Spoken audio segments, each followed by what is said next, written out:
আসসালামু আলাইকুম, সুপ্রিয় চিকিৎসকবৃন্দ।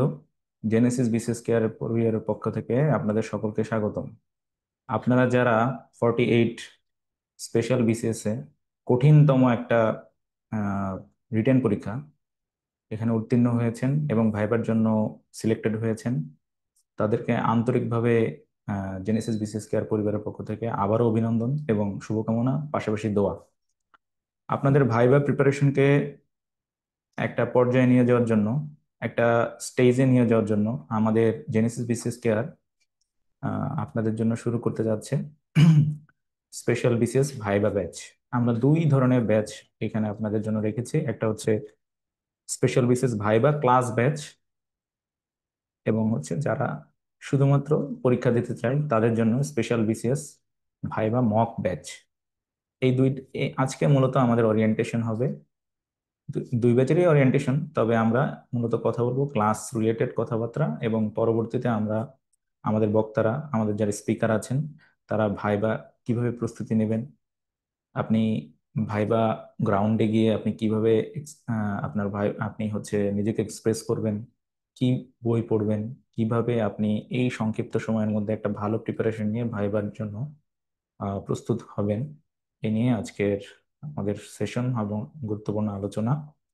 তো আমি প্রথমেই আমাদের সম্মানিত assistant coordinator doctor Al Asif আহ, আসিফ ইকবাল ভাইকে, nephrology resident, phase B, Dhaka medical কলেজে কর্মরত আছেন, ভাইকে আপনাদের উদ্দেশ্যে কথা বলার জন্য আমন্ত্রণ জানাচ্ছি। আসসালামু আলাইকুম। জেনেসিস বিসিএস কেয়ার এর পক্ষ থেকে 48তম BCS special BCS for health cadre এর রিটেন পরীক্ষা উত্তীর্ণ সকল চিকিৎসককে শুরুতে জানাই শুভকামনা এবং অভিনন্দন। তো আপনারা আসলে বিসিএস পরীক্ষার সবচেয়ে কঠিন ধাপ কিন্তু প্রথম যে ধাপ, প্রিলিমিনারি পরীক্ষা, যেটা আমাদের 48-এর জন্য, যেটাকে আমরা রিটেন পরীক্ষা বলছিলাম। তো সেই ধাপটা আপনারা অতিক্রম করেছেন, এজন্য আপনাদেরকে অবশ্যই কংগ্রেচুলেশন। কিন্তু আলটিমেটলি আমার এই সাফল্যটা পরিপূর্ণতা পাবে কখন? যখন আমি হেলথ ক্যাডারের যে ফাইনাল যে লিস্ট, যে গেজেট, যে লিস্ট, সেই লিস্টে যখন আপনি আপনার নামটা দেখতে পাবেন, তখন কিন্তু আপনার এই যে সাফল্য, এটা পরিপূর্ণতা পাবে। আর সেটা যদি না হয়, তাহলে কিন্তু তখন আপনার কাছে এই যে খুশি, আজকের যে খুশি, সেটা কিন্তু ফিকে হয়ে যাবে। তো সুতরাং ব্যাক করা হবে। সেই ফাইনাল যে সুতরাং যে এটা আগে সুতরাং সেই ফাইনাল যে আপনার সাফল্য, সেটা আপনি কিভাবে অ্যাচিভ করতে পারেন, সেই কাজে আপনাদেরকে সাহায্য করার জন্যই কিন্তু আমাদের এই জেনেসিস বিসিএস কেয়ারের পক্ষ থেকে এক্সক্লুসিভ যে ভাইবা ব্যাচ এবং মক ভাইবা, এই দুইটা জিনিস কিন্তু আমরা আপনাদের জন্য ব্যবস্থা করেছি। তো এখন আমরা ওভারঅল আলোচনা করব যে ভাইবা বোর্ডে আপনার প্রিপারেশন কেমন হওয়া উচিত, এবং আমরা আমাদের এই যে দুই রকম ব্যাচের মাধ্যমে আপনাকে কিভাবে সেই প্রিপারেশনটা অ্যাচিভ করতে কিভাবে সাহায্য করব। তো প্রথমত ভাইবা পরীক্ষাটা, এটা নিয়ে আমাদের অনেক ভুল ধারণা আছে। যদিও যদিও আমরা চিকিৎসকরাই কিন্তু সম্ভবত আমাদের যত কোর্স আছে অনার্স লেভেলের, সম্ভবত আমাদের চিকিৎসকরাই সবচেয়ে বেশি ভাইবা হ্যাঁ, পরীক্ষায় কিন্তু আমরা এমবিবিএস লেভেলে কিন্তু অংশগ্রহণ করি। আমাদের এমন কোনো আইটেম নাই, কার্ড নাই, এমন কোনো প্রফ নাই যে আমরা ভাইবা ছাড়া পার করছি।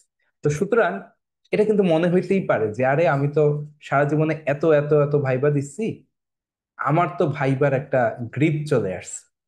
তো এই আইডিয়াটা কিন্তু একটা, মানে আমি মনে করি যে ক্ষতিকর আইডিয়া।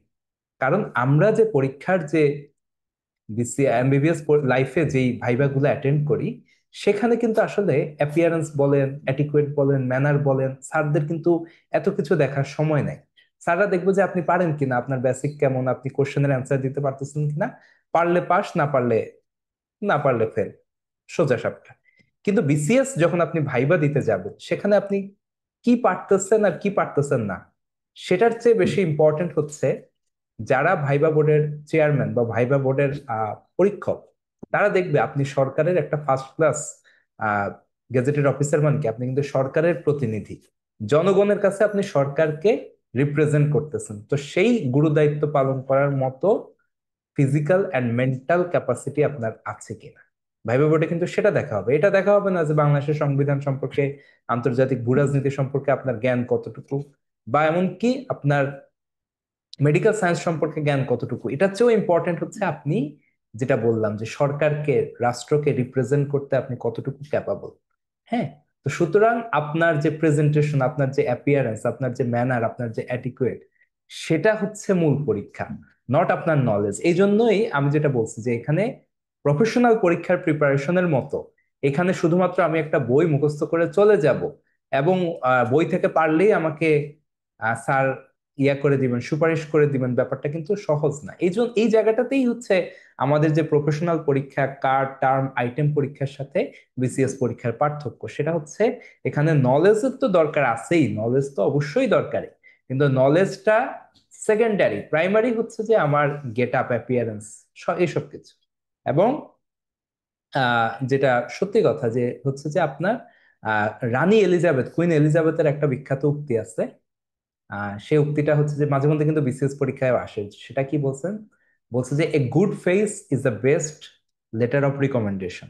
মানে একটা সুন্দর চেহারা আমাদের কিন্তু বিসিএস ভাইভাতেও কিন্তু সুপারিশ যায়। সব বাংলাদেশে এমন কোনো পরীক্ষা হয় না যেখানে সুপারিশ যায় না। হ্যাঁ, একসময় তো ডিও লেটারও যাইতো যে অমুককে চাকরি দেন আমার এলাকার, সে একজন তার আমার দলের একজন বিশ্বস্ত কর্মী, তাকে চাকরি দেওয়ার জন্য কিন্তু ডিও লেটারও আমরা দেখেছি, সেটা পাশ হয়েছে। তো যাই হোক, যেটা বলতেছি, সুপারিশ তো যায়। তো রানী এলিজাবেথ কি বলছেন যে একটা সুন্দর চেহারার চেয়ে ভালো সুপারিশ আর কিছু হতে পারে না। এটা কিন্তু সত্যি ঘটনা। বিসিএস ভাইবা দিতে যারা যাবেন তাদের যদি একটা সুন্দর চেহারা থাকে, সুন্দর অ্যাপিয়ারেন্স থাকে, স্যাররা কিন্তু এটাতে কিন্তু যেই বলেন যে সবাই কিন্তু একটু ইয়া হয়। কিন্তু এখন আমার চেহারা খারাপ, তো আমি কি ভাইবা দিতে যাব না?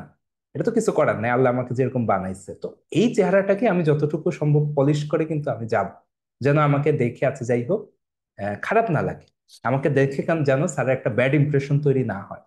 আপনি দাড়ি রাখতেছেন, এটা তো বাংলাদেশের বিবেচনায় ভালো, আপনি মুসলমান কান্ট্রি দাড়ি রাখতেই পারেন, কিন্তু দাড়ির একটা সুন্দর কিন্তু আপনাকে শেপ করে যাইতে হবে, তাই না? আপনি দাড়িটাকে সুন্দরভাবে সাইজ করে যাবেন। দাড়িটা খোঁচা খোঁচা দাড়ি, যেটা হচ্ছে আপনার হিমু বা দেবদাস টাইপের যে অ্যাপিয়ারেন্স, এই টাইপের অ্যাপিয়ারেন্স দিয়ে আপনি সরকারি ফার্স্ট ক্লাস গেজেটেড অফিসার হইতে কিন্তু আপনি যাইতে হবে না। যেটা কারেন্ট ট্রেন্ড, কারেন্ট ট্রেন্ড কিন্তু দেখবে না সবসময় ক্লাসিক্যাল যেটা, সে ক্লাসিক্যাল অ্যাপিয়ারেন্সে কিন্তু আপনাকে যাইতে হবে। ঠিক আছে, তারপর হচ্ছে কথা বলার সময়, এই যে আমাদের কিন্তু কথা বলার মধ্যে আমরা আজকেও যেভাবে কথা বলতেছি, এখানে কিন্তু বাংলিশ, হ্যাঁ, কিছু বাংলা কিছু ইংলিশ, হ্যাঁ, একটা কিন্তু মিক্স টাইপ অফ, এবং খাইসি দাইসি মানে অনেক রকমের কিন্তু একটা টোন চলে আসে। তাহলে এগুলা কিন্তু অফিসিয়াল কোনো কথা না। আপনি যখন ভাইবা বোর্ডে আপনি যখন কথা বলবেন, আপনি কিন্তু একজন ভবিষ্যৎ অফিসিয়াল, তো সুতরাং আপনাকে অফিসিয়াল যে ল্যাঙ্গুয়েজ, এগুলাতে কথা বলতে হবে। হ্যাঁ, আপনাকে যদি ইংরেজিতে প্রশ্ন করা হয়, আপনাকে ইংরেজিতে অ্যান্সার দিতে হবে, সেখানে আবার বাংলা ঢুকানো যাবে না, এবং সেই ইংরেজিটা কিন্তু ফ্লুয়েন্ট হতে হবে। এবং যেটা সত্যি কথা সেটা হচ্ছে যে ভাইবা বোর্ড কিন্তু আপনি নিজেই গাইড করবেন। আপনাকে প্রথম যে কোশ্চেন করা হবে যে ডিসক্রাইব অ্যাবাউট ইউরসেলফ অথবা টেল আস অ্যাবাউট ইউরসেলফ, তখন আপনি নিজের সম্পর্কে যে কথাগুলো বলবেন, সেই কথা থেকেই আপনার পরবর্তী কোশ্চেন যাবে। আপনি যদি বলেন যে আমার বা আমার জেলা হচ্ছে যে অমুক জেলা, পরবর্তী কোশ্চেন করবে তা তোমার জেলার বিখ্যাত লোককে, তোমার জেলার ব্র্যান্ডিং নেম কি, তোমার জেলায় কি কি দর্শনীয় স্থান আছে। আপনি যদি বলেন যে আমি ঢাকা মেডিকেলের মেডিসিন বিভাগে এইচএমও হিসেবে কর্মরত আছি, নেক্সট কোশ্চেন যাবে আচ্ছা মেডিসিন বিভাগে তোমার তোমরা কি কি কেস পাও, তুমি হচ্ছে যে কি কি ইমার্জেন্সি ফেস করো, কি কি হচ্ছে যে আউটডোর পেশেন্ট আসে। তাহলে এই যে আপনার ভাইবা কিন্তু আপনিই গাইড করবেন। বা আপনি আপনি বলতেছেন যে আমি এই জবে আছি, এই অনেকে বিভিন্ন নন ক্যাডার জবে থাকেন, তখন কিন্তু দেখা যায় যে স্যাররা ওই প্রতিষ্ঠানের সাথে সম্পর্কিত।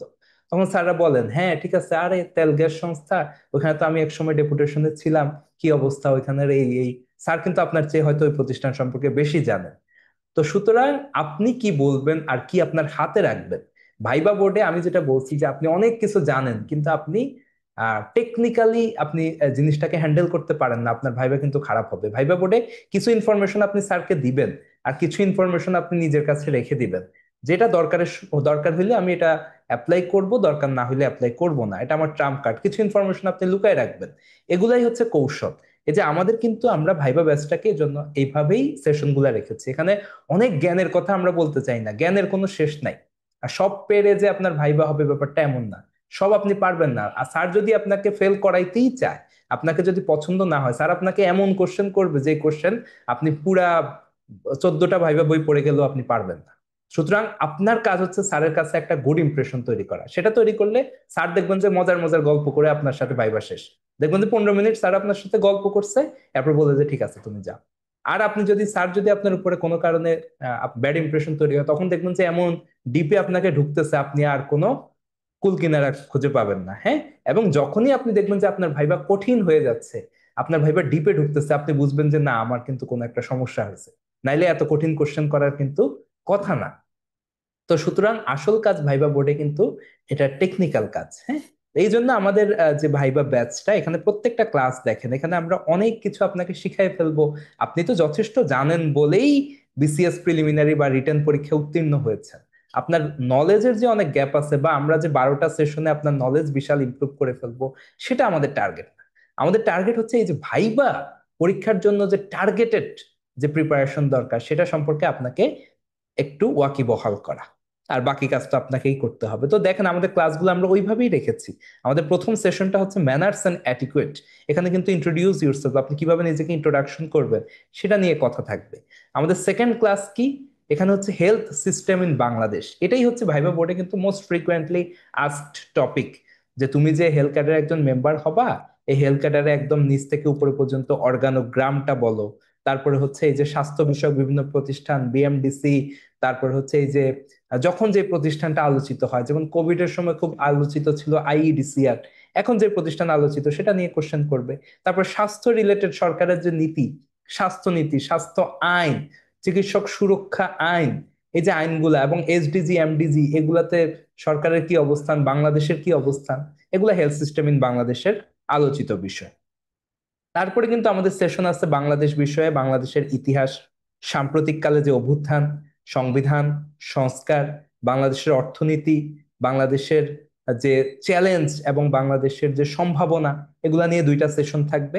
আন্তর্জাতিক ভূ রাজনীতি, আন্তর্জাতিক টপিক থেকে কিন্তু আপনাদেরকে প্রচুর কোশ্চেন হয়তো করা হবে, যেহেতু বর্তমানে অনেকগুলা যুদ্ধ, রাশিয়া ইউক্রেন যুদ্ধ, ইসরায়েল ফিলিস্তিন যুদ্ধ, তারপরে ওইদিকে চীন এবং যুক্তরাষ্ট্রের মধ্যে এই যে আমাদের যে একটা টেনশন, এই টেনশন গুলা নিয়ে কিন্তু আপনাদেরকে কোশ্চেন অবশ্যই করা হবে।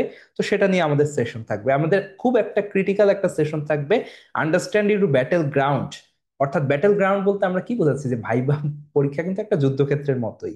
এখানে আপনি স্যার আপনার অপোনেন্ট না, কিন্তু স্যারকে আপনাকে কনভিন্স করাটাই হচ্ছে যুদ্ধ, যে আমি একজন হেলথ ক্যাডারের মেম্বার হওয়ার জন্য যোগ্য। স্যারকে আপনি এটা কনভিন্স করবেন, এটাই হচ্ছে যুদ্ধ। তো কোন স্যার, কোন দেবতা, কোন ফুলে সন্তুষ্ট হয়, তাহলে কোন স্যার ভাইবা বোর্ডের যে মেম্বার, কোন স্যার কোন টপিকে কিভাবে অ্যান্সার দিলে সন্তুষ্ট হয়, সেটা নিয়ে আমাদের এই session, understand your battle ground. আর বাকি সেশন গুলো হচ্ছে আমাদের মেডিকেল সায়েন্স রিলেটেড, সেখানে মেডিসিন নিয়ে, সার্জারি নিয়ে, গাইনি নিয়ে, কমিউনিটি মেডিসিন, ফার্মা, হ্যাঁ, ফরেন্সিক, সবগুলা নিয়ে আমাদের আলাদা আলাদা সেশন থাকবে। সব মিলিয়ে 12টা সেশন এভাবে আমাদের থাকবে ভাইবা ব্যাচ। আর এর বাইরে মক ভাইবা, সেটা আলাদা। সেটা হচ্ছে যে আপনি আহ নিজেকে একবার যাচাই করে নিলেন, যে ঠিক আছে আমি তো ক্লাস করছি, ভাইবা বইও পড়ছি, এবার আমি একটু দেখি যে অরিজিনালি ভাইবা বোর্ডে গেলে, অনেকেই আছে যে অনেক কিছু পারে, কিন্তু ভাইবা বোর্ডে গেলে কিন্তু নার্ভাস হয়ে যায়, নার্ভাস হয়ে আর মুখ খুলতে পারে না। তো এই যে জড়তা, এই জড়তাটা কাটানোর জন্যই মূলত, আপনারা পারেন অবশ্যই আমরা জানি, কিন্তু আপনি মুখ খুলতে পারতেছেন কিনা, আপনি যেটা আপনি জানেন আপনার মনের ভিতরে আছে, সেটাকে আপনি অ্যাপ্লাই করতে পারতেছেন কিনা, সেটা চেক করার জন্য আমাদের হচ্ছে মক ভাইবা থাকবে। মক ভাইভাতে আপনি আলাদা করে ভর্তি হবেন, অথবা আপনি চাইলে যে না আমি ভাইবা ব্যাচ ভর্তি হব না, শুধু মক ভাইভাতে ভর্তি হব, সেই সুযোগও আছে, কোনো সমস্যা নাই। আর আমাদের ভাইবা ব্যাচটাও 2 রকম, একটা রেকর্ড ব্যাচ, যাদের একদম শুরুতেই ভাইবা শুরু হয়ে যাবে 6 তারিখ থেকে, অনেকে লাইভ ক্লাস করার সময় নাই, ধৈর্য নাই, তারা হচ্ছে প্রিমিয়াম রেকর্ড ব্যাচে ভর্তি হবেন। আর যাদের সময় আছে, একটু পরে আস্তে ধীরে ক্লাস করবেন, তারা লাইভ ব্যাচ গুলাতে ভর্তি হতে পারেন, আপনাদের ইচ্ছা। আর এর বাইরে আমাদের তো বিভিন্ন সেশন, বিশেষ করে যারা খুব রিসেন্টলি ভাইবা দিয়ে উত্তীর্ণ হয়েছেন, সফল হয়েছেন, তাদের নিয়ে কিন্তু আমাদের সেশন, এটা সম্পূর্ণ ফ্রি, আমাদের পেজে আপনারা চোখ রাখলেই পাবেন। আমরা একটা ওয়ার্কশপ আয়োজন করব, আনোয়ার কামাল মজুমদার স্যারের, অ্যাসোসিয়েট প্রফেসর এবং দীর্ঘদিনের এক্সপিরিয়েন্সড স্যার, তার এক্সপিরিয়েন্স থেকে স্যার হচ্ছে যে ভাইবা নিয়ে একটা ওয়ার্কশপ করবেন। এটাও যারা আমাদের রিটেন ব্যাচে ভর্তি ছিলেন তাদের জন্য একদম সম্পূর্ণ ফ্রি থাকবে। তো সুতরাং আমাদের সাথে আপনারা থাকবেন, যারা ব্যাচে আছেন তারা তো থাকবেনই, যারা নাই তারাও হচ্ছে আমাদের গ্রুপে পেজে আমাদের সাথে থাকবেন। ইনশাল্লাহ আপনারা উপকৃত হবেন। তো আমি আর কথা বাড়াবো না, আপনাদের সবাই যেন, আল্লাহ যেন আপনাদের যেই মনের যে কামনা বাসনা, সেটা যেন পূর্ণ করেন। সে আশাবাদ ব্যক্ত করে আমি আমি হচ্ছে আপনি বলেন। আমি হচ্ছে পরবর্তী বক্তব্য দেওয়ার জন্য ইম্পর্টেন্ট সেশন আপনাদের সবার প্রিয় মেন্টর, আমাদের জেনেসিস বিসিএস কেয়ারের সম্মানিত একাডেমিক কনসালটেন্ট ফারদিন ভাইকে আমি আমন্ত্রণ জানাচ্ছি। তাই বস।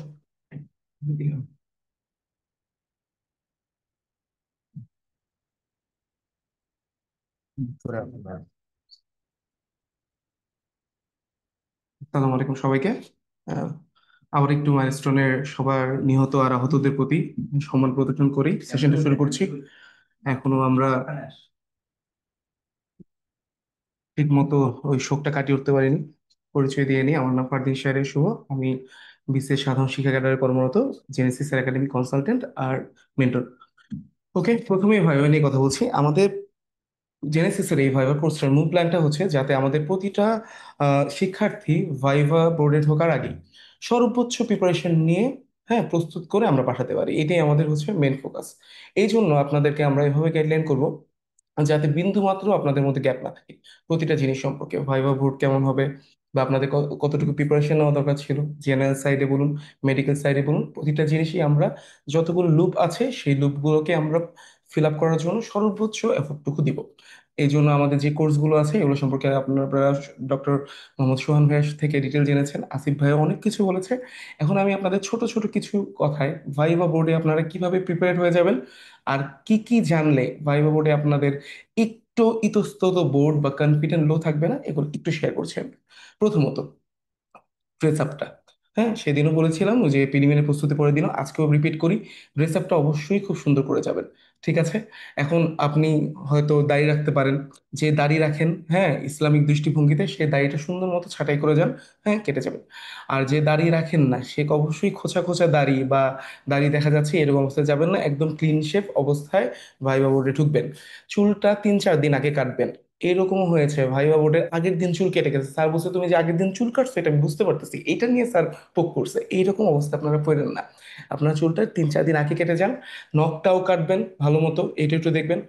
আর ড্রেস আপ নিয়ে কোনো রকম এক্সপেরিমেন্টাল কিছুতে যাবেন না, শার্টটা সাদা শার্টই পরেন, হ্যাঁ টাই পরেন, টাইটা blue, grey colour, dark maroon বা চকলেট কালার এগুলো একটুই করেন, লাল টাল টাই পেটে পরেন না। ঠিক আছে? আর হালকা হালকা ফোটা ফোটা দাগ স্ট্রিপ এগুলো টাইয়ে রাখতে পারেন, একটু মনোযোগ দিয়ে শুনেন কথাগুলা। তারপরে হচ্ছে টাই বাঁধাটা, অবশ্যই যেটা আমেরিকান নট, ওকে, হ্যাঁ ট্রায়াঙ্গুলার নট সেটা বাঁধবেন, কোনো রকম ক্যাজুয়াল নট বাইধেন না, যেগুলো যে পার্টি নট ওগুলো দেখলে স্যাররা হ্যাঁ একেবারে ডাইরেক্ট বলছে তুমি কি পার্টি করতে আসছো, এরকম কোশ্চেনও ফেস করছে। বা সুতরাং এই টাই যে বাঁধা শিখতে। টাই বাঁধা হ্যাঁ আবার টাই বাঁধাটা শিখে যান। ঠিক আছে, ইউটিউবে অনেকগুলো ভিডিও দেখতে পারেন টাই বাঁধার। হ্যাঁ, বলে তুমি নিজে বাঁধছো, কেউ যদি বলে যে হ্যাঁ বেঁধেছি তখন বলে আচ্ছা বেঁধে দেখাও, এইরকম ঘটনাও ঘটছে, এগুলো রিয়েল টাইম এক্সপিরিয়েন্স। হ্যাঁ, সোহান ভাই যে এইটাই বললো। সুতরাং এই জিনিসগুলো একটু শিখা যাবেন। টাই বাঁধা খুবই সহজ, ইউটিউবে 2-3টা ভিডিও দেখবেন, হ্যাঁ মিররে বসে আপনারা বাঁধতে পারবেন। ঠিক আছে? আর এরপরে যারা পাঞ্জাবি পরবেন, সুন্দর একটা মার্জিত পাঞ্জাবি পরে যান, টুপিও পরতে পারেন, কোনো সমস্যা নেই। আর দাড়িটা তো বললামই ছেড়ে যাবেন। এবং মেয়েদের ক্ষেত্রে, মেয়েরা যা কেউ কেউ জামদানি শাড়ি পরতে পারেন, হ্যাঁ হিজাব পরলে সে হিজাব পরেন। আর কেউ যদি শাড়ি না পরতে চান সালোয়ার কামিজও পরতে পারেন, কোনো সমস্যা নাই। আর কেউ যদি বোরকা পরেন, কালো বোরকা পরাটা বেটার। হ্যাঁ, এইরকম আমি ভাইবা দিয়েছিলাম, আমার সঙ্গে যে আপুরা বোরকা পরে আসতো তারা সুন্দর কালো একটা বোরকা পরে, হ্যাঁ সুন্দর একটা হিজাব পরে পরীক্ষা দিতে আসে। হ্যাঁ, এই জিনিসগুলো মাথায় রেখেন, এগুলো এই ছোট ছোট জিনিসগুলোই না আমাদেরকে খুব ভোগায়। হ্যাঁ, আর এই ছোট জিনিস যদি আমি না জানি তখন দেখা যাবে এইটাই আমার পড়াশোনার কনফিডেন্সও কমায় দিচ্ছে। ওকে, তো এটা জানেন। গেল ড্রেস আপ আমার ভালো মতো। আরেকটা জিনিস বলি, পারফিউমের বেলায় কেউ কড়া পারফিউম মেখে যান না। এখন কেউ যদি মনে করেন আমি ঘেমে যাচ্ছি, হ্যাঁ একটা গায়ে যদি ব্যাড স্মেল হয়, হ্যাঁ মাখেন, হালকা কোনো পারফিউম মাখেন, হ্যাঁ যেটা মনে করেন খুব তীব্র একটা গন্ধ সৃষ্টি করতেছে না, মাখতে পারলেই সবচেয়ে ভালো। হ্যাঁ, দরকার নেই সেফ থাকেন, কিন্তু যদি কেউ পারফিউম ইউজও করেন খুব লাইট, এটা একটু মাথায় রেখেন। ওকে। আর ছেলেদের ক্ষেত্রে শু, অবশ্যই অক্সফোর্ড শু। কি জানি জানি না ভাই বোর্ডে স্যাররা এটা একটা ইনস্ট্রাকশনই পেয়ে যায় যে দেখবেন ছেলের অক্সফোর্ড শু পরছে কিনা, পায়ের দিকে তাকায় থাকে, বলে তুমি কোন জুতা পরছো, এই জুতা পরছো কেন, তোমার জুতাটা চোখে কেন। তাই অক্সফোর্ড শুটা পরেন, কারণ এটা যে ব্রিটিশ আমলারা নিয়ম করে দিয়ে গেছিল কর্মকর্তাদের জুতা। হ্যাঁ, তাই এটা অ্যাপেক্সেও পাওয়া যায়, বাটাতেও পাওয়া যায়, অক্সফোর্ড শুটা কিনেন। এবার নিজের সম্পর্কে কি জানবেন এগুলো একটু বলি। ভাইবা বোর্ডের ব্যাপার হলো কি, যে নিজের সম্পর্কে জানে না সে দুনিয়ার কিছুই জানে না, এটা ভাইবার মেম্বাররা স্যাররা মনে করে। সুতরাং আপনার সম্পর্কে জানতে চাবে, আপনার নাম, নামের অর্থ, এগুলো জিজ্ঞেস করবে। ঠিক আছে, দেন আপনার উপজেলা সম্পর্কে যখন কথা বলা শুরু করবে, কোন জেলা বা উপজেলার, সেখানকার বিখ্যাত মানুষ, হ্যাঁ, মুক্তিযুদ্ধ কমান্ডার কে ছিল, কোনো বীরশ্রেষ্ঠ ছিল কিনা, ঠিক আছে, বিখ্যাত সাহিত্যিক, কবি, তারপরে নায়ক নায়িকা, মানে বিভিন্ন পদচারণা বিখ্যাত ব্যক্তিদের এই জন্য শুনবে। আর এখনকার প্রেক্ষাপটে বুঝতেছেনি, এইরকম নতুন যারা নতুন দল হয়েছে বা এই দলগুলার যারা মনে করেন যাদের সম্পর্কে জানা দরকার, এদের সম্পর্কে জেনে যান। আপনার জেলা যদি বিখ্যাত এরকম থাকে, হ্যাঁ, যে এখনকার বর্তমান পরিস্থিতিতে অনেক আলোচিত ব্যক্তিত্ব, তাদের সম্পর্কে একটু জেনে যাবেন অবশ্যই। আমাদের ভিক্টোরি ভাইবা বইয়েও জিনিসগুলো সুন্দর মতো দেওয়া আছে, আর আপনার নিজের গরজেও এক্সট্রা ইনফরমেশন নিয়ে যাবেন। আর বাংলা একাডেমিতে নিজের জেলার এক একটা বই পাওয়া যায়, হ্যাঁ, 200 টাকা করে দাম। অবশ্যই ওই বইটা কালেক্ট করে রাখবেন, পড়েন বা না পড়েন বইটা বাসায় রাখেন।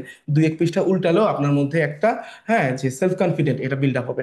ঠিক আছে, এটা হলো। তারপরে আমরা চলে যাচ্ছি, ওকে, কি করছেন এই বিষয়টা। যেমন আমার ভাইভা যে কয়টা দিয়েছি, 40 থেকে শুরু করে এই 45 পর্যন্ত, সবগুলো আমি চাকরিরত অবস্থাতেই দিয়েছি।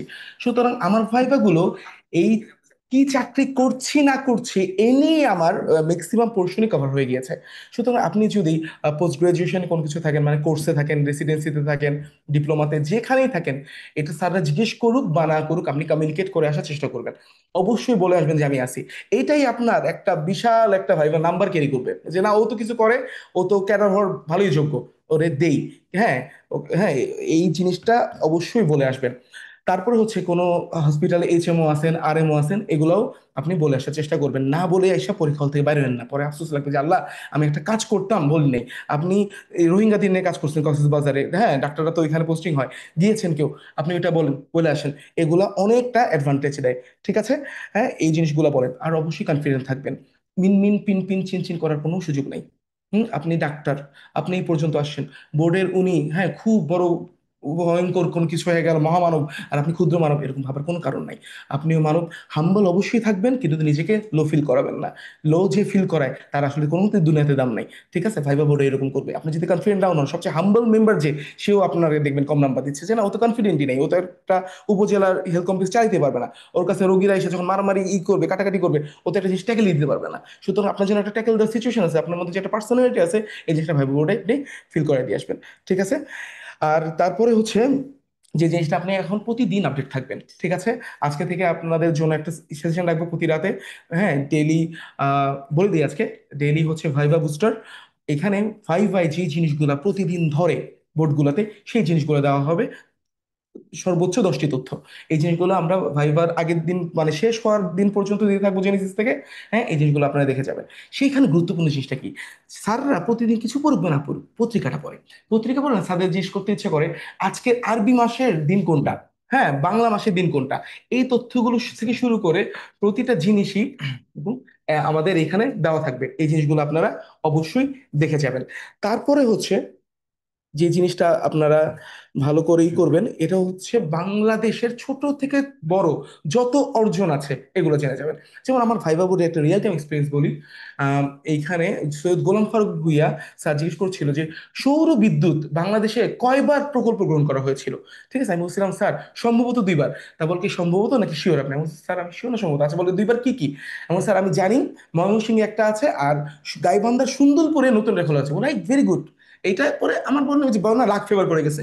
আমি জিনিসটা কয়েকদিন আগে পেপারে দেখছিলাম। আমার ভাই ভাই হয়েছিল অক্টোবরের 15 তারিখ, আর ঘটনাটা ঘটছে অক্টোবরের 1 তারিখ।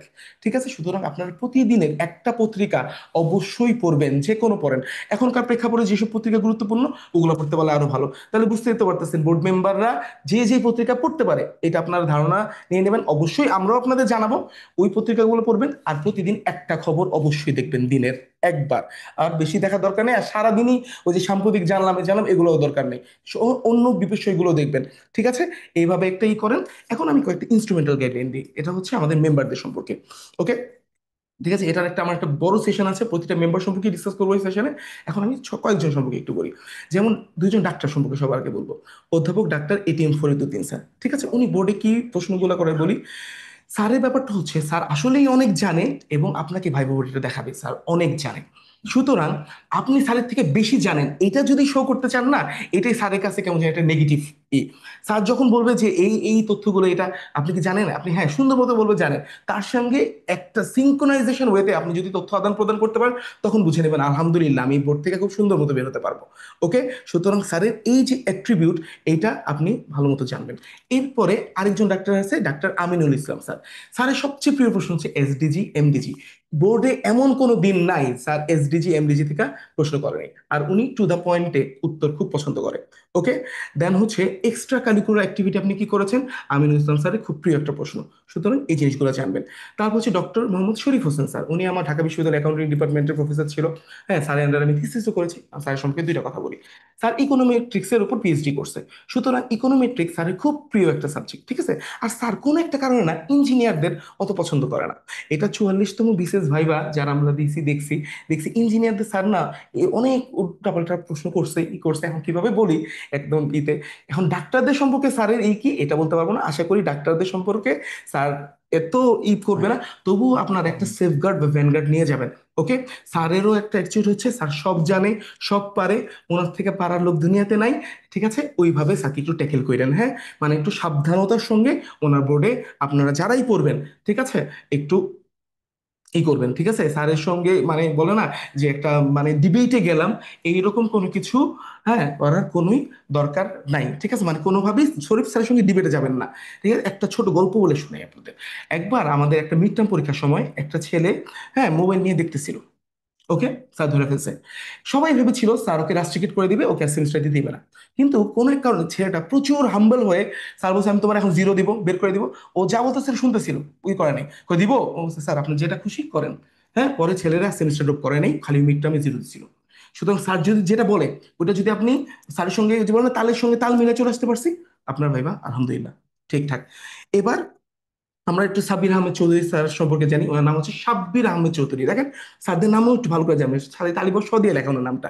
স্যার প্রচুর হাম্বল একটা মানুষ, down to earth. R G7 স্যারের খুব প্রিয় একটা প্রশ্ন। ও যে মনে হয় না জাপান যে এশিয়ার সবচেয়ে উন্নত রাষ্ট্র, মনে হয় আমাকে স্যারই এই কোশ্চেনটা করছে। স্যার ভাইবা ওরে G7 থেকে কোশ্চেন করে না, এমন কোনো দিন নাই। ওকে, সংস্থা সম্মেলন খুব ভালো করে জেনে যাবেন স্যারের বোর্ডে ঢোকার আগে, এসডিজি এমডিজি ওই জিনিসগুলি দেখবেন। এবার মোহাম্মদ মুনির হোসেন স্যারের সম্পর্কে জানি। মুনির স্যার সবাইকে যেই ক্যাডারই হন হায়ারার্কি জিজ্ঞেস করছি, মানে অর্গানোগ্রামটা কি। সুতরাং আপনার স্বাস্থ্য ক্যাডারে যারা আছেন মুনির হোসেন স্যারের বোর্ডে ঢোকার আগে হায়ারার্কিটা খুব ভালো করে জেনে যাবেনই। এইরকম ডিটেইল আমার সেশনে আরো ভালো করে থাকবে। ওকে, ওগুলো আরো বলবো। এখন সর্বশেষ আমি ব্রিগেডিয়ার আনোয়ার ইসলাম স্যার সম্পর্কে বলেই শেষ করছি। স্যারের সঙ্গে আমার খুবই আছে, স্যারের বোর্ডে ভাইবা দেওয়ার অভিজ্ঞতা আমার আছে। যেটা স্যার করে বলি, ইন্ট্রোডিউস ইয়োরসেলফ। সবার আগে এই প্রশ্নটা প্রত্যেককে জিজ্ঞেস করবে। আপনি তাইলে এটা তো এমনি আমরা রেডি করে যাব, কিন্তু স্যারের জন্য আপনি স্পেশালি রেডি করে যাবেন। যদি মনে করেন স্যারের বোর্ডে পড়ে গেছেন লটারিতে, তখন ওই যে বলবে ইন্ট্রোডিউস ইয়োরসেলফটা আমি আরেকটু রিকল করে নিই। ওকে, যুদ্ধ, যেহেতু ব্রিগেডিয়ার মানুষ, ব্রিগেডিয়ার জেনারেল মানুষ, যুদ্ধ কূটনীতি, শান্তি রক্ষা মিশন সম্পর্কে খুব খুব খুব ভালো করে জেনে যাবেন। বাংলাদেশের বাজেট, অর্থনৈতিক সমীক্ষা, হ্যাঁ এগুলো জেনে যাবেন। আর স্যারের সবচেয়ে প্রিয় প্রশ্ন হচ্ছে তুমি আউট অফ দ্য বক্স কি করছো। ঠিক আছে, এই প্রশ্নটা যখন আমাকে করে যে তুমি আউট অফ দ্য বক্স কি করছো, আমি উত্তর দিয়েছিলাম আমি স্পেশাল চাইল্ডকে পড়াইছি। ঠিক আছে, এইটা বলার পরে বলি স্পেশাল চাইল্ডকে তুমি কোন ক্লাসে পড়াইছো। আমি বলছি ক্লাস 7-এ থাকতে, মানে ক্লাস 7 একটা ছেলেকে পড়াইছিলাম। ঠিক আছে, স্কুল স্কুল জিজ্ঞেস করলো ছেলেটা। এবারে আরো কিছু করছো, আমি বলছিলাম স্যার আমি পাহাড়ে চড়ছিলাম, হ্যাঁ কেউ কার্ডং তাজিও ডোঙ্গে, ওটা একটু বসি। ঠিক আছে, তারপর হ্যাকিং ট্যাকিং কেমনি করে এগুলো বেসিক কয়েকটা জিনিস করছে, বলতে পারছি, স্যার বিশ্বাস করছে, ছেড়ে দিছে।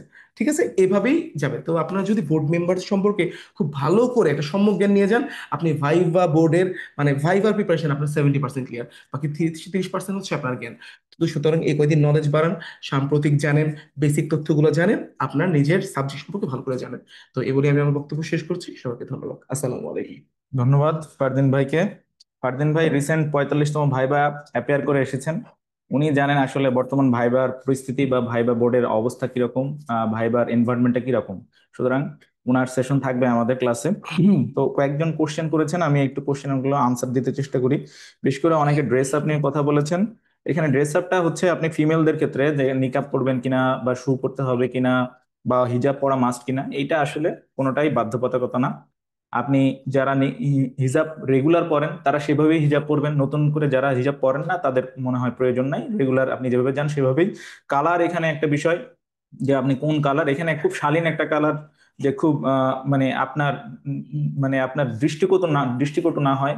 যেমন একদম লাল রঙের একটা আপনি ড্রেস আপ পরে গেলেন, এই টাইপের ড্রেস আপ না, খুব শালীন এবং হচ্ছে ক্যাজুয়াল একটা ড্রেস আপনি ফর্মাল একটা ড্রেস পরে যাবেন, এই হলো কথা। আর ভাইবা বোর্ডে নিকাব পরে যাবেন কি পরে যাবেন না, এটা অ্যাকচুয়ালি ডিপেন্ড করে আপনার বোর্ডের উপরে, বোর্ডের মেম্বাররা কিরকম তার উপরে। তারপরেও এখনকার পরিবেশ হয়তো আপনাকে পারমিট করবে। আগেও অনেকে নিকাব করে নিকাব পরা অবস্থায় ভাইবা দিয়েছে, প্রবলেম হয় নাই। এরপরে ছেলেদের ক্ষেত্রে এই গরমের মধ্যে কোট পরার মনে হয় প্রয়োজন নাই, কোনো দরকার নাই, আপনারা শুধু টাই পরবেন। এবং টাই কিরকম হবে এই সম্বন্ধে ফারদিন ভাই বলেছেন যে আপনারা একটা মানে টাই কিভাবে পড়তে হয় এটা অবশ্যই শিখে যাবেন। এরপরে আপনারা জানতে চেয়েছেন ইন্টার্নশিপ যারা করতেছেন তারা কি বলবে। এটা খুবই ইম্পর্টেন্ট, ইন্টার্নশিপ করতেছেন এটা কিন্তু একটা কাজ, এবং এটা একটা মানে এটা আপনার প্রেজেন্ট করার মতো বিষয়। আপনি ইন্টার্ন করতেছেন, এটা গর্বের বিষয়। আপনি ইন্টার্ন করতেছেন, এই অবস্থায় আপনি চান্স পেয়েছেন, এটা খুবই একটা মানে প্রেস্টিজিয়াস এবং খুবই একটা মানে ক্রেডিট, আপনি অবশ্যই ক্রেডিট পাওয়ার যোগ্য, কারণ এত বেশি কঠিন একটা সিচুয়েশনে আপনি চান্স পেয়েছেন।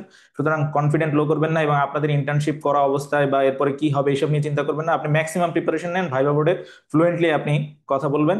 ভাইবা বোর্ডে যেটা প্রয়োজন সবচেয়ে, আপনার কনফিডেন্স লেভেলটা কিরকম, আপনি কিভাবে নিজেকে প্রেজেন্ট করতেছেন, এবং আপনার কাছে তারা জানতে চায় যে আপনি রাষ্ট্রকে সার্ভ করতে পারবেন কিনা, এটা আপনাকে বুঝে আসতে হবে। যেমন আপনাকে প্রশ্ন করবে, আপনি গ্রামে 4 বছর আপনাকে রাখবো, আপনি কি করবেন, সেভাবে আপনাকে কিন্তু আনসার দিতে হবে। বলতেই পারে যে 2 বছর বা 4 বছর আপনি গ্রামে থাকবেন, এই এই এই সম্বন্ধে আপনার মতামত কি, আপনাকে কিন্তু পজিটিভলি বলতে হবে। আর হচ্ছে আরেকটা জিনিস, যাদের ভাইবা প্রথম দিকে শুরু হবে যেমন 6 বা 7 তারিখে, তারা আমি বলবো লাকি, কারণ যারা প্রথম দিকে যারা ভাইবা হয় প্রথম দিকেই কিন্তু ইমপ্রেশন ভালো থাকে। ভাইবা যত দ্রুত হবে ততই ভালো। আপনারা এখন থেকে প্রিপারেশন নেওয়া শুরু করুন, আমাদের ক্লাসগুলো খুব দ্রুতই শেষ হবে। পাশাপাশি হচ্ছে আপনার এখানে কিন্তু খুব বেশি প্রিপারেশন নেওয়ার প্রয়োজন নাই। আপনি যা জানেন রেসিডুয়াল জানেন, এবং হচ্ছে information, latest information, recent information যেগুলো আপনাদের এখন ঘটতেছে বর্তমান বাংলাদেশ এবং আপনার বিশ্বে যে ঘটনাগুলো ঘটতেছে, এগুলো সম্বন্ধে আপনাকে অবশ্যই আপডেট থাকতে হবে। রেগুলার পত্রিকাটা আপনি পড়বেন। তো ঠিক আছে, আমরা আরো প্রশ্নোত্তর সম্বন্ধে আলোচনা করব।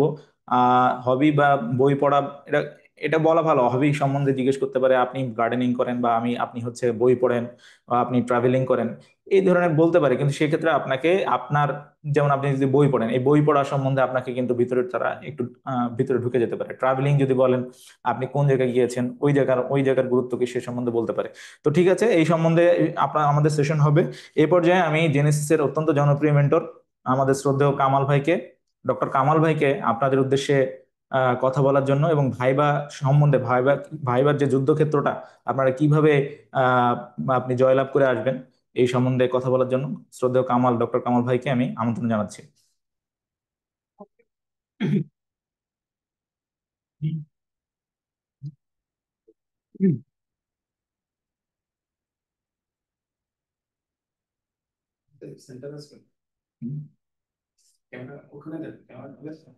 ঠিক আছে, চলবে। Thank you so much. খুবই প্রিয় আদরের ছোট ভাই আমাদের ডক্টর সোহান, খুব সুন্দর করে উম, বলার জন্য। সবার সাথে কথা বলার আরেকটা সুযোগ তৈরি হলো বিসিএস ভাইবা প্রিপারেশনের এই সোনালী মুহূর্তে। আমরা খুব চমৎকার করে শুনছিলাম আমাদের উম, যে মেন্টর বৃন্দ যারা দাওয়াত পেয়ে এসছেন, আমাদের ডাকে চিকিৎসকদের প্রয়োজনে সাড়া দিয়েছেন। আসলে তারা সাড়া দিয়েছেন দেশের প্রয়োজনে, দেশের ক্রান্তি লগ্নে। সম্প্রতি মাইলস্টোন যে ট্রাজেডি ঘটে গেল, আমি খুব ভারাক্রান্ত, অত্যন্ত মর্মাহত। আমরা কাজ করছি এই ট্রাজেডির সাথে যুক্ত বাচ্চাদেরকে নিয়ে, ঢাকা মেডিকেল কলেজের অংশ হয়ে বার্ন ইউনিটে গিয়ে কাজ করছি, দেখছি প্রতিদিন বিষণ্ণতা নিয়ে ঢুকি, বিষণ্ণতা নিয়ে বের হই। আপনারা নিশ্চয়ই এরকম আছেন। দেশের প্রয়োজনে যে কোনো সময় আমরা পাশে আছি। আমাদের মেন্টর যিনি একটু আগে কথা বললেন, ওনারাও আপনাদের জন্য এসছেন। আপনাদের জন্য মানে দেশের প্রয়োজনে আপনাদের নিয়োগ চলছে রাষ্ট্র গঠনের কাজে, আর সেখানে আপনাদেরকে সহযোগিতা করতে আসা একটা সম্মানের ব্যাপার। এই সম্মানের সাক্ষী হতে, অংশ হতে, জেনেসিসের পক্ষ হয়ে আপনাদের জন্য কাজ করতে তারা এসছেন। এই জন্য মেন্টরদের প্রতি কৃতজ্ঞতা, জেনেসিসের পক্ষ থেকে অভিবাদন। তো প্রিয় চিকিৎসক, আমরা বিসিএস ভাইবা রিলেটেড যে ব্যাপার 33তম থেকে শুরু করে আমাদের সম্প্রতি যে বিসিএস 45 পর্যন্ত হয়েছে, সেগুলোর আলোকে যাদের সাথে কথা হয়েছে, দেখেছি, নিজের জীবনে ঘটেছে ঘটা ঘটনা, সেগুলো নিয়ে একটা কনসাইজ সামারি 2-1 মিনিটে আমি কথা বলবো। আহ, সবচেয়ে বড় যে first impression is the best impression. Morning shows the days. প্রথমে আপনাকে দেখেই পিএসসির যারা আপনাকে মূল্যায়ন করবেন, তিনজন ব্যক্তি ওখানে বসে থাকেন ইউজুয়ালি। একজন পিএসসির মেম্বার থাকেন, উনি থাকেন বোর্ডের চেয়ারম্যান হিসেবে, ওনার ডানে একজন থাকেন, বামে একজন থাকেন। সাধারণত একজন অতিরিক্ত সচিব পদমর্যাদার একজন স্যার থাকেন, আর একজন, যেহেতু আপনি চিকিৎসক, একজন চিকিৎসা বিজ্ঞানের একজন স্যার থাকেন, অধ্যাপক অথবা সহযোগী অধ্যাপক লেভেলের ইউজুয়ালি। তো তারা মূল্যায়ন কমিটিতে থাকেন এবং আপনাদেরকে প্রশ্ন করেন। প্রথম প্রশ্নটা ইউজুয়ালি হয়ে থাকে ইন্ট্রোডিউস ইউর সেলফ। যে প্রশ্নটা, এই ইন্ট্রোডিউস ইউর সেলফ এর মধ্যেই আপনি আপনার পারদর্শিতা প্রদর্শন করবেন। আপনি আপনার যে কথাগুলো প্রদর্শন করবেন, ছোট ছোট বাক্যে নিজেকে উপস্থাপন করবেন। লং বাক্য কিংবা কমপ্লেক্স সেন্টেন্স অ্যাভয়েড করার চেষ্টা করবেন। নিজে বারবার বারবার এটা মুখস্থ করে প্রতিদিন একবার করে পড়বেন। এটা ইন্ট্রোডিউস ইউর সেলফে আপনি কি বলবেন নিজেকে। মাঝে মাঝে প্রশ্ন করে এক্সপ্রেস ইউর একাডেমিক ব্যাকগ্রাউন্ড, তখন শুধু একাডেমিক ব্যাকগ্রাউন্ড বলবেন। অথবা এক্সপ্রেস ইউর পারিবারিক ব্যাকগ্রাউন্ড, এটা বলতে পারে। কোন কোন সময় আপনাকে বলতে পারে যে how will you come to PSC. এইটা আপনি এই তিন ভাবে নিজেকে প্রথম কোশ্চেন ফেস করবেন। তো এটার জন্য আপনার যে প্রিপারেশন নেওয়া দরকার সেগুলো আমাদের ক্লাসে মেন্টরিং করা হবে। আজকে শুরুতে এটা বললাম। এরপরে এই ইন্ট্রোডাকশনের মধ্যে বলা কথা থেকে আপনার পরবর্তী কোশ্চেন ওখান থেকে আসবে। আপনি যদি নিজেকে এফসিপিএস পার্ট 2 ট্রেনিং করছেন এভাবে উপস্থাপন করেন, ওই সাবজেক্ট রিলেটেড টপিকের মধ্যে ঢুকে যাবে। অথবা আপনার নিজের এলাকা, নিজে যেই এলাকায় আপনি বড় হয়েছেন সেই এলাকাটা যদি আপনার লিটারেলি বা সাহিত্যিক ভাবে ইম্পর্টেন্ট হয়ে থাকে সেখানে ঢুকে যাবে। কিংবা যদি এটা মুক্তিযুদ্ধ বিষয়ক ইম্পর্টেন্ট এলাকা হয়ে থাকে সেখানে ঢুকে যাবে।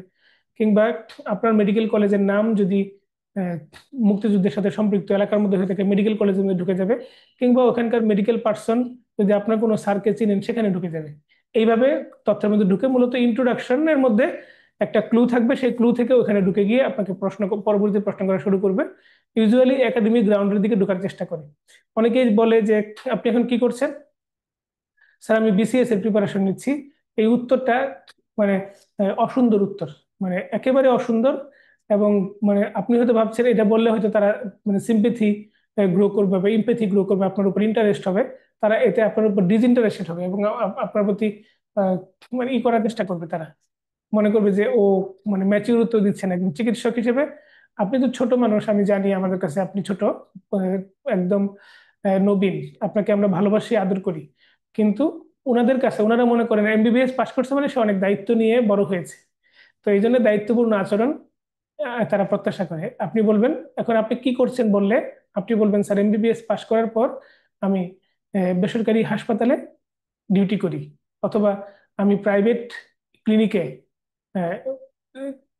রোস্টার ডিউটি করি। এভাবে বলাটা বেটার যদি আপনি কোনো ডিগ্রিতে এন্ট্রি না হয়। আর যদি কোনো ডিগ্রিতে এন্ট্রি থাকেন এমডি অথবা এফসিপিএস, আপনি বলবেন আপনি পার্ট 2 ট্রেনিং করছেন অমুক মেডিকেল কলেজ হাসপাতালে অমুক সাবজেক্টে। অথবা রেসিডেন্সি কোর্সে থাকলে আপনি বলবেন আপনি এমডি ফেজেতে আছেন অমুক সাবজেক্টে, এমডি ফেজ বিতে আছেন অমুক সাবজেক্টে। এভাবে বলাটা গর্বিত পরিচয়। এবং আপনি হয়তো ভাবছেন আপনি প্রাইভেট ক্লিনিকে ডিউটি করেন, ওটার জন্য তো আপনি তো ইয়েতে আনএমপ্লয়েড দেখাইছেন, আপনি কিভাবে বলেন এটা? এটা বলা দোষের কিছু নয়। ওই ছোট ছোট ক্লিনিকে, বেসরকারি ক্লিনিকে ডিউটি করাটাকে ওইটা শো করতে হয় না, ওটাকে এমপ্লয়মেন্টের মধ্যে পড়ে না, ওটা আনএমপ্লয়েডের কাছাকাছি, ইকুইভ্যালেন্ট টু ইউর আনএমপ্লয়মেন্ট। এছাড়া কেউ কেউ ইন্টার্ন করছেন, তো আপনি বোল্ডলি বলবেন ইন্টার্ন নিয়ে তো নিষ্পত্তি হয়েছে যে ইন্টার্নশিপ সার্টিফিকেট বা আপনার এই যে প্রভিশনাল সার্টিফিকেট যেটা দিয়ে থাকে বিএমডিসি তে, ওটা দিয়ে আপনি পরীক্ষা দিতে পারবেন। আপনি বলবেন আপনি অমুক মেডিকেল কলেজ হাসপাতালে ইন্টার্নশিপ করছেন, এটা বললেই হবে। কতদিন বাকি আছে এসব নিয়ে কথা বললে বলবেন স্যার শেষের দিকে। তখন আপনাকে জিজ্ঞেস করতে পারে আপনার 3 মাস হয়েছে বা 4 মাস হয়েছে বা 6 মাস হয়েছে, এত কিছু বলাতে কেন? বলবেন শেষের দিকে। বলার পর বলবে সার্টিফিকেট শো করতে পারবেন? বলবেন স্যার ইন্টার্নশিপ শেষ হলে আমাদেরকে স্যার বিএমডিসি সার্টিফিকেট দিবে।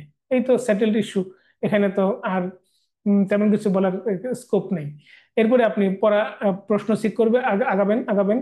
ইন্টার্নশিপ দেখে জিজ্ঞাসা আপনি কি কি কেস দেখছেন, কি কি আপনি আহ, মানে কেস ডিল করছেন, কি কি রুগী দেখছেন। এরপরে আপনি প্রশ্ন করেন, মাথা থেকে শুরু করেন, বলবেন স্যার স্ট্রোকের পেশেন্ট ম্যানেজ করছি, স্যার আমি নিউমোনিয়ার পেশেন্ট ম্যানেজ করছি, acute exacerbation of asthma CBD patient manage করছি, এমআই এর পেশেন্ট ম্যানেজ করছি। তারপরে স্যার আমি পেপটিক আলসার ডিজিজ এরকম মানে 5-6টা ডিজিজের নাম আপনি বলে দিবেন। আর আপনি যে সাবজেক্টে আছেন না কেন ওই সাবজেক্ট রিলেটেড প্রশ্নগুলো আপনি যেন আনসার করতে পারেন। আপনি মনে করেন আছেন নিউরোলজিতে এমডি কোর্সে আছেন, আপনাকে জিজ্ঞেস করবে নিউরোলজি এমডি ফেসবি কোর্সে আছেন, তাহলে বলেন তো হেমোরোজিক স্ট্রোক আর ইসকেমিক স্ট্রোকের মধ্যে পার্থক্য, তা আপনি খুব ভালো করেই পারবেন। যদিও আপনি ফেজেতে আছেন, আপনি বলবেন হিস্ট্রিতে এরকম প্রেজেন্ট করে, তা ফিজিক্যাল এক্সামিনেশন করে এরকম পাবো, ইনভেস্টিগেশন করে এরকম পাবো, ট্রিটমেন্ট এটা, প্রগনোসিস এটা। মানে পার্থক্য বলার সময় সবসময় একটা ক্লিনিক্যাল পিকচার মনে রাখতে হবে। তাহলে প্রথমে আপনি যে প্রশ্নটা পাবেন সেটা হচ্ছে ইন্ট্রোডিউস ইউরসেলফ। এরপরেই এই প্রশ্নের মধ্যে থেকেই আপনাকে ঢুকবে ওই রিলেটেড টপিকে। ওই টপিক সম্পর্কে যে বিষয়গুলোতে স্যাররা মুভ করে তার মধ্যে প্রধানতম অংশ হচ্ছে আপনার নিজের জেলা এবং আপনার পরিচয় এবং মেডিকেল কলেজ সম্পর্কে জানা। অল্প করে নিজের জেলার সম্পর্কে একটু মোটামুটি ডিটেলসে জানতে হবে।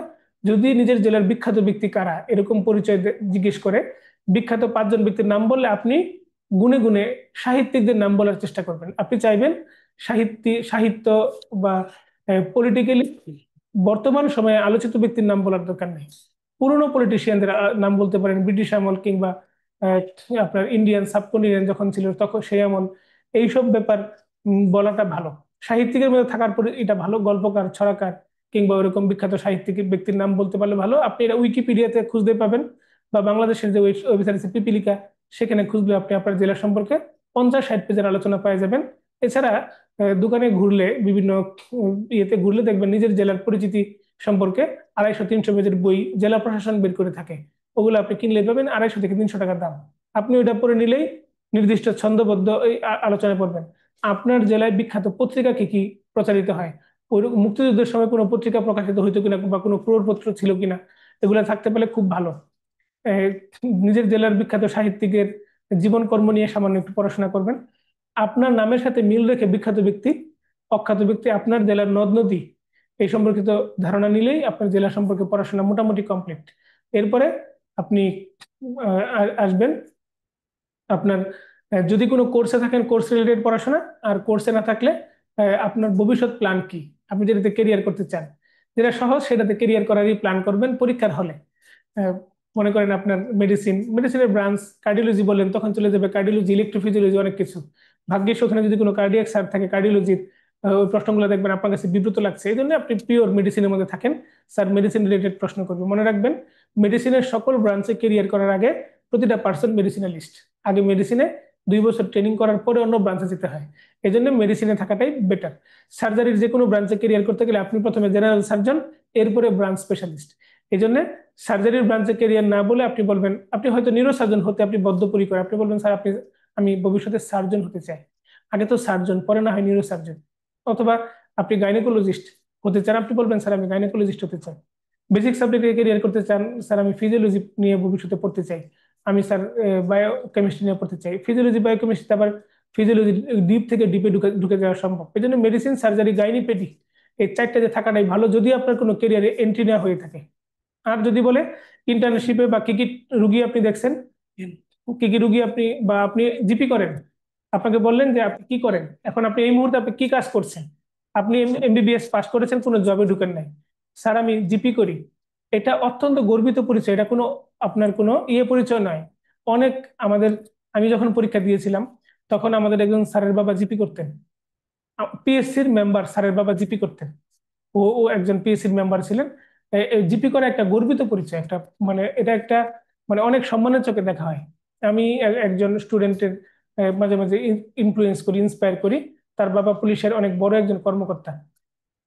উনার সাথে কথোপকথন, উনি বলছেন যে আমি জিজ্ঞেস করলাম স্যার আপনার মেয়েকে কেন এমবিবিএস পড়াচ্ছেন, সে বললেন যে উনি বলতেছেন আমার যে সাবজেক্ট আমার সাবজেক্ট রিলেটেড বা আমি যেই প্রফেশনে আছি এই প্রফেশন রিলেটেড, সে যদি আমার লেভেলে আসতে চায় অনেক কিছু করা লাগবে যেটা করা সম্ভব নয়, কিন্তু এমবিবিএস পাশ করে সে যদি বাড়ির নিকটবর্তী একটা অঞ্চলে সে যদি একটা ছোট একটা স্থাপনা দিয়ে একটা চেয়ার টেবিল বসিয়ে সে যদি চেম্বার নিয়ে বসে, তাও তার একটা সম্মানজনক জীবিকা। মানে মানে পয়েন্ট টু বি নোটেড, একজন পুলিশের আইজিপির লেভেলের কর্মকর্তা উনি বলছেন তার মেয়েটা যদি এমবিবিএস পাশ করার পরে বাসার কাছাকাছি একটা ছোট চেম্বার নিয়ে টেবিল আর চেয়ার নিয়ে বসেছে, তাও মানুষের সম্মানজনক জীবিকা। শব্দটা দেখেন, এমবিবিএস পাশ করে জিপি করে উপার্জিত আয়টাকে উনি সম্মানজনক জীবিকা বলছেন, কত সম্মান। তো আপনি জিপি করেন এই পরিচয় একটা গুরুত্বপূর্ণ পরিচয়। তখন জিজ্ঞেস করবে জিপিতে কি কি রুগী পান, তখন ওইভাবেই আপনি চিন্তা করবেন যে অ্যাজমা, সিওপিডির পেশেন্ট, রেসপিরেটরি ট্র্যাক্ট ইনফেকশন, শিশু বাচ্চা আসে, জিপিতে তো সকল কেস আসতে পারে, অ্যাবসেস, বয়েল, কার্বাঙ্কল, ফারাঙ্কল, এভাবে আপনি বলবেন, নিজেকে সাজাই নেবেন আপনি কি করছেন এই মুহূর্তে, এই পরিচয়টা। প্রাইভেট জব বলতে পারেন, জিপি করেন বলতে পারেন, অথবা আপনি বেসরকারি ছোট ছোট ক্লিনিকে ডিউটি করেন বলতে পারেন, কিন্তু আপনি এটা বলবেন না আমি বিসিএস এর প্রিপারেশন নিচ্ছি, ওকে, অথবা এফসিপিএস পার্ট 2 ট্রেনিং করছি, অথবা এমএস ফেজেতে আছে, অথবা এমডি ফেজেতে আছে, অথবা আমি স্যার এই মুহূর্তে ইন্টার্নশিপ করছি। এই তো পরিচয়। এরপরে স্টেপ বাই স্টেপ আপনি কথোপকথনে যাবেন, আমরা সেগুলা ক্লাসগুলা নিচ্ছি, ক্লাসের আয়োজন করছি, এত এত এত ক্লাস নিব, এবং রিয়াল পিএসসির মেম্বারের মাধ্যমেও আপনি ভাইবা ভোজ পাবেন। সবকিছু মিলিয়ে আমরা একটা কমপ্লিট প্রেজেন্টেশন নিয়ে আপনাদের পাশে আছি। এছাড়া আমার নাম্বার হয়তো আপনাদের কাছে দেওয়া আছে, আমার সাথে মাঝে মাঝে হোয়াটসঅ্যাপে যোগাযোগ করবেন। সোহান ভাই আছে আমাদের পাশে আপনাদের জন্য, দুনিয়ার সবকিছু ছেড়ে দিয়ে সে আপনাদের বিসিএস এ আপনাকে মানে ক্যাডার বানানোর প্রক্রিয়ায় মানে ব্যস্ত আছে, অনেক কিছু ভুলে গিয়ে। আসলে আমাদের পারিবারিক, সামাজিক এবং একাডেমিক লাইফ হ্যাম্পার হচ্ছে আপনাদেরকে ভালোবাসতে গিয়ে, তবুও আমরা আপনাদেরকে ভালোবাসি। এই ভালোবাসা অব্যাহত থাকবে, যে কোনো প্রবলেম আমরা আছি পাশে। আর পরীক্ষার হলে ওই আমাদের আরেকজন মেন্টর স্যার বলে গেলেন, খুবই মার্জিত পোশাক পরে যাওয়া, ছেলেদের আহ, কালো প্যান্ট, সাদা শার্ট, আর একটা টাই থাকলে ভালো, না থাকলেও সমস্যা নেই, ইন করে যেতে হবে। আর কালো শু, মানে একদম চমৎকার পরিপাটি হয়ে যাওয়াটা ভালো, অথবা অন্য কালারের শার্ট হলেও হবে, তবে সেটা যেন চোখে দৃষ্টিকটু না মনে হয়, মানে ভদ্র মার্জিত পোশাক আহ, পরে গেলেই যথেষ্ট। মেয়েদের জন্য পোশাকই, আহ, ছেলেদের জন্য ধর্মীয় পোশাকে কোনো বিধিনিষেধ নাই, মেয়েদের জন্য ধর্মীয় পোশাকে কোনো বিধিনিষেধ নাই। ওই কানে হেডফোন এগুলো শুধু পরীক্ষার হলের জন্য, আমাদের রিটেন পরীক্ষার জন্য বা এমসিকিউ টাইপ পরীক্ষার জন্য কান দেখতে দেখতে চাই, ওটা হেডফোনের একটা ব্যাপার থাকে অনেক ধরনের। আপনি হয়তো ব্যক্তিগতভাবে সৎ মানুষ, কিন্তু এই আমাদের যে মানে পোশাকি বেশভূষাকে উপলক্ষ করে অনেকে অসৎ মানুষ সুযোগ নেওয়ার চেষ্টা করেছে, এই জন্য কমন নিয়ম সবার জন্য প্রযোজ্য। তবে ধর্মীয় ব্যাপারে আমাদের রাষ্ট্র কাঠামো এবং দেশ অত্যন্ত যত্নশীল, তারা তাদের নির্দিষ্ট ফরম্যাটে একটা চেক করবে, সেটা নিয়ে ওই ফিল্ট্রেশনে কোনো সমস্যা না হলে আপনার যে কোনো পোশাকে কোনো সমস্যা হবে না ইনশাল্লাহ। তো আরো কথা আমরা আরো পরে আয়োজনে বলবো, অনলাইন লাইভ ক্লাস হোক, অফলাইন ক্লাস হোক, কিংবা রেকর্ডেড ক্লাস হোক, সব ক্লাসে আপনারা সকল আয়োজন পেয়ে যাবেন। আপনাদের প্রশ্নের উত্তর আমাদের সোহান দিচ্ছে মাঝে মাঝে, আমাদের আহ, খুব বিচক্ষণতার সাথে সবাই প্রিপারেশন লেগে যান। এই মুহূর্তে আপনারা 2-3 দিনের মধ্যে কাগজপত্র সব রেডি করে ফেলেন, এরপরে ভাইবার সাথে সম্পৃক্ত হয়ে হয়ে কমপ্লিট প্রিপারেশনের সাথে যাবেন। তবে যারা ঢাকায় আছেন তারা চেষ্টা করবেন মানে পরীক্ষা যখন শুরু হয়ে যাবে 2-2.5 ঘন্টা পিএসসির সামনে একটু অবস্থান করতে, যারা পরীক্ষা দিয়ে আসবে তাদের সাথে আপনি কথা বলতে পারেন সরাসরি, থাকলে ওখানে আপনার ভয়টা কেটে যাবে। কেউ কেউ প্রশ্ন শেয়ার করবে, কেউ করবে না, সবাই তো সমান নয়। তবে এবার তো একটু সুবিধা বেশি, 1.5:1, যেহেতু 46 গিয়েছে, 3,000 জন নিবে, তার মানে 1.5:1 এইভাবে পরীক্ষা হবে, সুতরাং সম্ভাবনাটা বেশি। আহ দোয়া করছি আপনাদের জন্য, কথা হবে ইনশাল্লাহ আরো অনেক সুন্দর সোনালী সময়। দেখা হবে সবার সাথে। আসসালামু আলাইকুম। ওয়ালাইকুম আসসালাম, ধন্যবাদ কামাল ভাইকে। মোটামুটি আহ সবকিছু কিন্তু বলে দিয়েছেন যে কিভাবে আপনারা প্রিপারেশন নেবেন, কেমন ধরনের প্রশ্ন হবে, এবং কি ধরনের আপনি আপনার বর্তমান প্রফেশন সম্বন্ধে আপনি আনসার করবেন। আহ আপনি হচ্ছে অনেকে জানতে চেয়েছেন যে পার্ট 1 পাস করেছেন কিন্তু এখনো জয়েন করেন নাই, তারা জুলাই সেশনে অলরেডি তো আপনার জুলাই সেশন চলে গিয়েছে। এই অবস্থায় আপনি বলতে পারেন যে আপনি পার্ট 1 পাস করে ট্রেনিং এ ট্রেনিং করতেছেন, এটা আপনি বলতে পারেন। আপনি পার্ট 1 করেছেন মানে আপনি বলবেন যে আমি পার্ট 1 পাস করে ট্রেনিং এ করতেছি এই সাবজেক্টে, ব্যাস এতটুকুই। যদি বলে কোন ইনস্টিটিউট, আপনি বলবেন। যারা এখনো জয়েন করেন নাই তারা বলবেন আমি পার্ট 1 পরীক্ষা দিয়েছিলাম, পার্ট 1 পাস করেছি রিসেন্ট সেশনে, আমি ইনশাল্লাহ বিসিএস এর পরে জয়েন করব। এই 2 নাম্বার হচ্ছে আপনারা অনেকে জানতে চেয়েছেন যে আপনারা আগে প্রিলি পাস করলে মেনশন করবেন কিনা। অবশ্যই এটা খুবই একটা আহ, আপনার গর্বের বিষয় যে আপনি আগের প্রিলিমিনারি পরীক্ষাগুলোতে পাশ করেছেন, অবশ্যই আপনি বলবেন আমি প্রিলিমিনারি পরীক্ষায় পাশ করেছিলাম। আচ্ছা, এরপরে আপনারা জানতে চেয়েছেন আহ আপনারা জানতে চেয়েছেন আমি এখন বর্তমানে ট্রেনিং করি না, ট্রেনিং আছি বললে মিথ্যা, না এটা সমস্যা হবে না। যারা অলরেডি ট্রেনিং, আপনি বলবেন যে আমি ট্রেনিং করতেছি, ট্রেনিং এর মধ্যে ভিতরে আছে, আপনি এটা বলবেন যে আমি ট্রেনিং বন্ধ বিসিএস এর জন্য বন্ধ রেখেছি, এটা মেনশন করার খুব বেশি প্রয়োজন নেই। আপনি বলবেন, বোঝাতে যাবেন যে আপনি কোনো একটা বিসিএস তো প্রিপারেশন নিচ্ছেন, কিন্তু আপনি কোনো একটা কাজে আছেন, কোনো একটা জব করতেছেন, কোনো একটা কিছু করতেছেন, এটা আপনি বুঝাবেন যে আমি প্রাইভেট প্র্যাকটিস করতেছি আমার এলাকায়, আমি হচ্ছে হসপিটালে ডিউটি করতেছি, আমি ট্রেনিং করতেছি। এটা কিন্তু খুবই ইমপ্রেসিভ যে আমি কোর্সে আছি। এনারা কিন্তু বেশ, এটা কিন্তু ভালো পরিমাণ ইয়ে পাবে যারা বলবে এরকম। আপনি এখন যেমন আমি তো ইন্টার্নশিপ করে 1 বছর ডিউটি করতাম, আমি বলছিলাম আমি আনএমপ্লয়েড দিছিলাম, এবং হচ্ছে আমি বলছিলাম যে আমি হসপিটালে ডিউটি করি। এটা খুবই ইমপ্রেসিভ। কিন্তু অনেকে আবার এমনও আছে বলছে যে খ্যাপ মারি। এই ধরনের কথা বলবেন না। আপনারা বলবেন যে আমরা মার্জিত ভাষায় যে আমি প্রাইভেট হসপিটালে ডিউটি করি, রোস্টার ডিউটি করি, এভাবে বলবেন সুন্দর করে। ঠিক আছে। আরেকজন জানতে চাচ্ছেন আমি জব প্রিপারেশন নিচ্ছি, এটা বলার প্রয়োজন নেই। আপনি ডক্টর, আপনি বলবেন যে আমি হচ্ছে প্রাইভেট প্র্যাকটিস করি অথবা ডিউটি করি, এর পাশাপাশি আমি পড়াশোনা করি, এভাবে বলবেন। বুঝতে পারছেন? আচ্ছা, আরেকটা বিষয় যে আপনারা অনেকে আনএমপ্লয়েড দিয়েছেন, যারা আনএমপ্লয়েড দিয়েছেন তাদের কিন্তু প্রয়োজন নেই। যারা আনএমপ্লয়েড দেন নাই, প্রাইভেট অর্গানাইজেশন দিয়েছেন, তাদের ক্ষেত্রেও কোনো কিছু এনওসি দেখানোর প্রয়োজন নেই। যারা অন্য কোনো সরকারি প্রতিষ্ঠানে জব করেন, যেমন অনেকে আছে নন ক্যাডার জব করেন, অনেকে আছে পারমাণবিক শক্তি কমিশনে জব করেন, বা কোনো একটা কিছুতে জব করেন, নন ক্যাডার হিসেবে আছেন, বা স্থানীয় সরকারের কোনো প্রতিষ্ঠানে আছেন, বা স্বায়ত্তশাসিত কোনো প্রতিষ্ঠানে আছেন, তাদের ক্ষেত্রে কিন্তু শো করতে হবে। এখন আপনি একটা প্রাইভেট হসপিটালে জব করেন, এটার জন্য আপনার, বা আপনি হচ্ছে ট্রেনিং করেন, এফসিবিএস পার্ট 1 ট্রেনিং করেন, কিন্তু আপনি দিয়েছেন আমি জব করি প্রাইভেট জব, এক্ষেত্রেও আপনার সার্টিফিকেট দেখানোর প্রয়োজন নেই। শুধুমাত্র সরকারি, আধা সরকারি এবং হচ্ছে স্থানীয় সরকারের, এখানে হুবহু উল্লেখ করা আছে, আমি একটু পড়ে শোনাচ্ছি।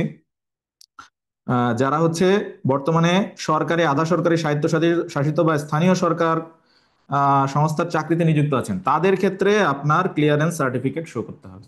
প্রাইভেটের ক্ষেত্রে প্রয়োজন নেই, সুতরাং এটা নিয়ে চিন্তা করবেন না। আর ঠিকানা বিষয়ে, যে আপনার হচ্ছে স্থায়ী ঠিকানা, স্থায়ী, আমি বারবার বলছিলাম যে আপনার এনআইডি কার্ডের ঠিকানাটা কোনো মুখ্য বিষয় না, এটা যে কোনো একটা ঠিকানা।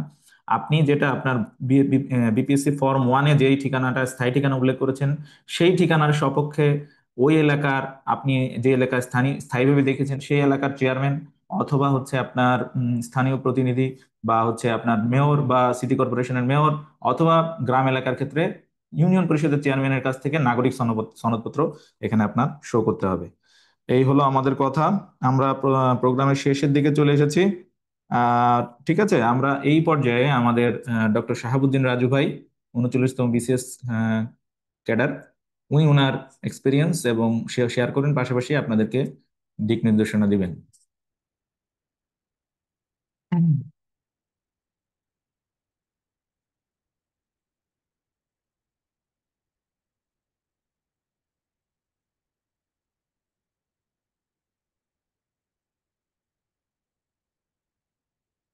জি, ধন্যবাদ ডক্টর সোহানকে ওকে কথা বলার সুযোগ দেওয়ার জন্য।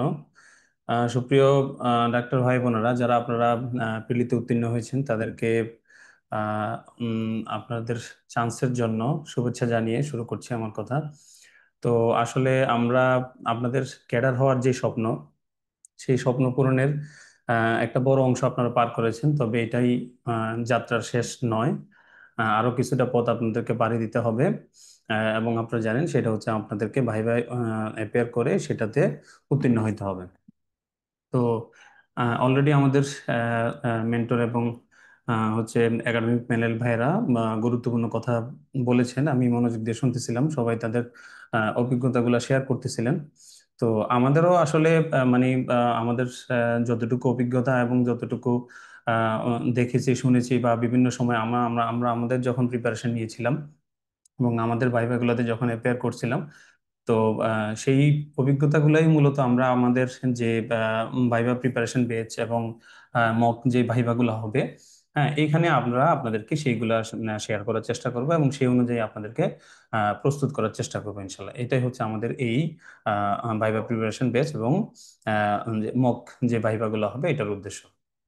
তো এখানে মেইন কথা হচ্ছে যে আপনাদেরকে যতটুকু সম্ভব আমাদের যে এক্সপিরিয়েন্স গুলো আছে এগুলোর সাথে ওরিয়েন্টেশন করে দেওয়া, যাতে আপনি যতটুকু সম্ভব খুব কমন কোশ্চেনের আপনারা এক্সপোজার পান। হ্যাঁ, দেখা গেছে যে খুব একটা আনকমন কোশ্চেন বা এমন কিছু জিনিসের এক্সপোজার না না পান, যেটা আপনি আগে থেকে প্রিপারেশন নিয়ে যান নাই, যেটা আগে থেকে আপনি মেন্টালি সেট করে যান নাই। কারণ নতুন কিছু পাইলে হঠাৎ করে দেখা গেছে যে সেটাকে অ্যান্সার দেওয়া একটু কঠিন হয়ে যায়। তারপরও এটা হইতে পারে, কিন্তু যদি আপনি একটু আম, মানে বুদ্ধি করে বা একটু পরিস্থিতি অনুযায়ী জিনিসটা যদি আপনি অ্যান্সার দেওয়ার চেষ্টা করেন, তাহলে দেখবেন যে আপনি পরিস্থিতি থেকে উতরে আসতে পারতেছেন, আপনি আপনার যারা পরীক্ষক থাকবেন তাদেরকে সন্তুষ্ট করতে পারতেছেন।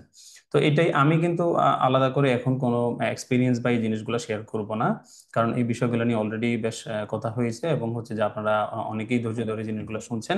আমরা শুধু আপনাদেরকে বলবো যে আপনারা নিজেদের প্রতি যথেষ্ট কনফিডেন্ট রাখবেন। বাকি যে সময়টুকু আছে আমাদের মেন্টররা, আমাদের টিচাররা, আমাদের গাইডরা যেভাবে আপনাদেরকে গাইড করতেছে সেভাবে আপনি একটু নিজেকে প্রস্তুত করার চেষ্টা করেন। হ্যাঁ, বাকি সময়টা খুব সুন্দরভাবে কাজে লাগান, তাহলে ইনশাল্লাহ আমরা আশা করি যে আপনার চেষ্টা এবং সাথে সাথে আপনার ভাগ্য যদি আপনার সহায় হয়, তাহলে আপনি খুব সুন্দরভাবে ইনশাল্লাহ আপনার এই ভাইবা বোর্ডকে ফেস করতে পারবেন এবং আলটিমেটলি আপনি সফল হবেন।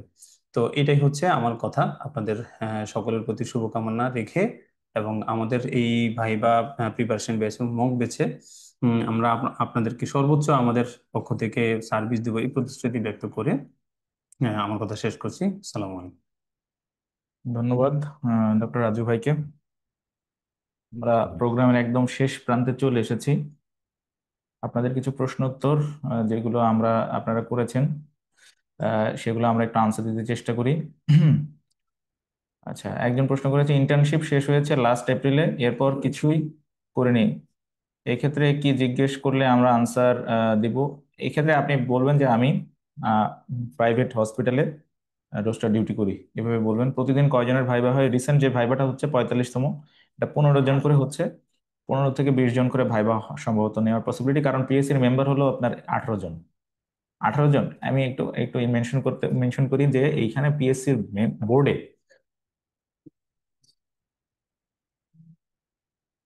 বোর্ডে যে ভাইবাটা হবে এটাতে 3 জনের সমন্বয়ে একটা একটা ভাইবা বোর্ড হবে। হ্যাঁ হ্যাঁ, দেখতেছি। 3 জনের সমন্বয়ে একজন থাকবে পিএসসির মেম্বার, একজন থাকবে আমাদের ডক্টর, সম্মানিত আমাদের শ্রদ্ধেয় প্রফেসর স্যার বা ম্যাডাম, যে কোনো একজন থাকবেন, যে কোনো সাবজেক্টের ম্যাডাম বা স্যার থাকতে পারেন। 3 নাম্বার যিনি থাকবেন তিনি হচ্ছেন একজন সচিব পর্যায়ের লোক। এখন প্রথম প্রশ্ন যিনি করবেন উনি হচ্ছে পিএসসির মেম্বার। উনি মূলত আপনাকে ইন্ট্রোডিউস, উনার ইম্প্রেশনটাই হলো মেইন, যে আপনি কি করেন। আপনার প্রথমে নাম জিজ্ঞেস করতে পারে। 2 নাম্বার হচ্ছে আপনার বাড়ি কোথায়। আপনি এখন দিন ভাই এখন কি জিজ্ঞেস করে কোন ভার্সিটি থেকে পাশ করছেন বা এই জাতীয় কিছু? না করে দিছে, আগে ছিল, তারপরেও জিজ্ঞেস করতে পারে। আপনি স্বাভাবিকভাবে আপনি ডক্টর, জানতে চাই আপনি কোন মেডিকেল থেকে পাশ করেছেন। এটা খুবই অথেন্টিক একটা কোশ্চেন এবং করতেই পারে। এভাবে আপনারা আগাবেন। আপনি হচ্ছে আপনার নাম যেটা বললো, নামের সাথে আপনার ওই রিলেটেড আপনার বিখ্যাত কোনো ব্যক্তি বা আপনার নামে আরো কারো, আপনার নামের অর্থ কি, আপনার নামের সাথে বিখ্যাত কোনো মিল আছে, বিখ্যাত কোনো ব্যক্তির নাম, এই সম্বন্ধে প্রশ্ন আসতে পারে। ঠিক আছে?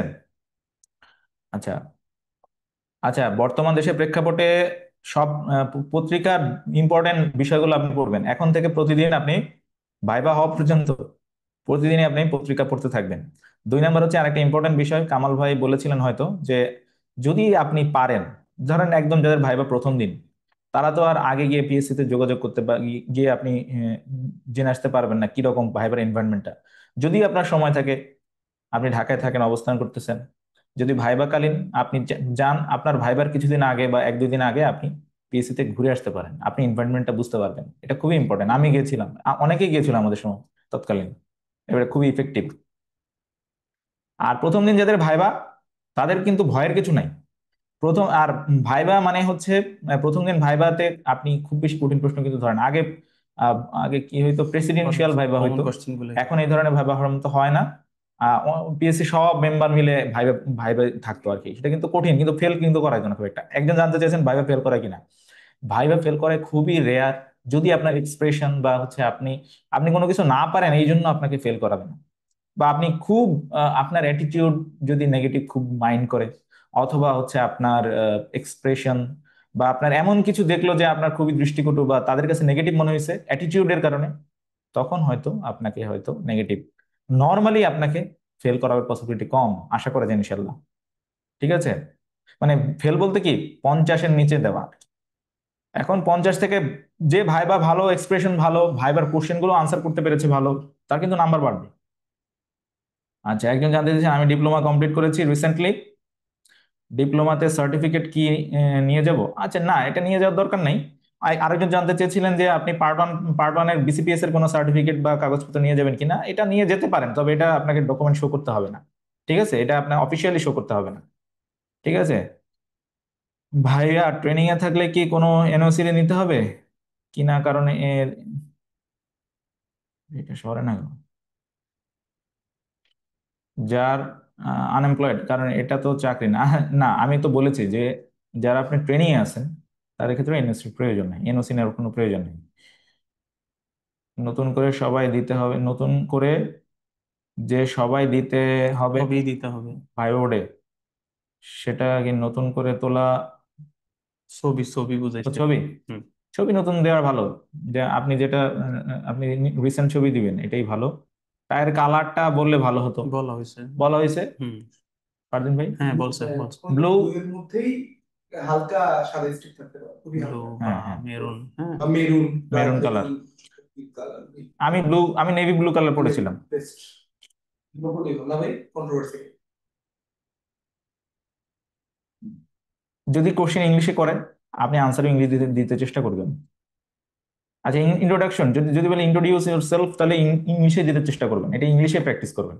ঠিক আছে, হোম ডিস্ট্রিক্ট যখন বলবো সেটাকে জন্য আহ, স্থান বলবো, একটু এক্সাম্পল দিয়ে বললে। আচ্ছা, আমি বলি হোম ডিস্ট্রিক্ট খুবই ইম্পর্টেন্ট, ধরতেই পারে। যেমন আমার বাড়ি যশোর, আমাকে তো খুব সুন্দর করে ধরছিল যে আপনি তো বাড়ি যশোর, তো বলেন তো বিখ্যাত ব্যক্তি। এবার আমি কয়েকজনের নাম বলছি। মাইকেল মধুসূদন আমার এলাকার। কামাল ভাই কিন্তু বললেন যে সাহিত্যিক, কবি সাহিত্যিকদের প্রতি আপনি বেশি ফোকাস করবেন, রিসেন্ট পলিটিক্যাল কোনো বা রিসেন্ট গুরুত্বপূর্ণ ব্যক্তিদের নাম অ্যাভয়েড করাই ভালো, কারণ এখানে বিতর্ক থাকতে পারে। যেমন যারা হচ্ছে ইতিহাস হয়েছে, যাদের নাম ইতিহাসে স্বর্ণাক্ষরে লেখা আছে, আপনি তাদের নাম আপনি হচ্ছে এমফাসিস দিবেন। যেমন মাইকেল মধুসূদন থেকে আমাকে অনেক কোশ্চেন ধরছে, আপনি বলেন ওনার সম্বন্ধে বলেন। বলা শুরু করলাম, বলার পরে বললো যে হচ্ছে আপনার উনি আপনি তো আমি তো উনার প্রথম, উনার যে বিখ্যাত গ্রন্থ মহাকাব্য কি জানো, মেঘনাদ বধ, মেঘনাদ বধ কাব্যটা একটু পরে বলছিলাম যে আপনি তো আসলটাই বলেননি। তারপরে আমি বললাম মেঘনাদ বধ, এবার এর ভিতরে ঢুকলো, বেশ কোশ্চেন ধরছে। সুতরাং আপনার এলাকার যদি কোনো বিখ্যাত সাহিত্যিক থাকে এটা খুব ভালো মতো গ্লোরিফাই করবেন, এবং আপনি হচ্ছে আপনার এলাকার গ্লোরিফাই, আপনি আর এলাকার সম্বন্ধে ভালো করে জেনে যাবেন। এটাই তো ভাইবা। আপনাকে আসিফ ভাই কি বলছিলেন, ভাই ভাই আপনাকে কিন্তু খুব বেশি জ্ঞান জ্ঞান আপনাকে হচ্ছে জাহির করবে না। আপনি কি জানেন মোটামুটি, আপনার আপনার হচ্ছে অ্যাটিটিউড কেমন, এবং হচ্ছে আপনার আইকিউ কেমন, এবং আপনি হচ্ছে কতটুকু আপনি হচ্ছে কনফিডেন্ট। কনফিডেন্ট, এই সম্বন্ধে আপনাকে জানতে চাবে। যারা ইন্টার্নশিপের পর 6 মাস ধরে আনএমপ্লয়েড, তারা কি বলবো? বলবেন আমি ডিউটি করি। এক কথায় বলা হয়েছে। আপনি বলবেন আমি হচ্ছে ডিউটি করি, অথবা হচ্ছে প্র্যাকটিস করি, শেষ, সুন্দর। আপনি বলবেন না বসে থাকি। এই আর যারা প্রেগনেন্ট আছেন তারা বলবেন হ্যাঁ ঠিক আছে, আমি ভাইবা প্রিপারেশন নিচ্ছি, বিসিএস এর প্রিপারেশন নিচ্ছিলাম, আমি হচ্ছে বেবি কনসিপ্ট করার পরে আমি হচ্ছে রেস্টে আছি এবং বিসিএস এর প্রিপারেশন নিচ্ছি, এবং আমি আগে জব করতাম বা আমি আগে হচ্ছে ডিউটি করতাম। প্রেজেন্ট এবং পার্মানেন্ট অ্যাড্রেস সেম দিয়েছি। উপজেলার অ্যাড্রেস অ্যাপ্লিকেশন,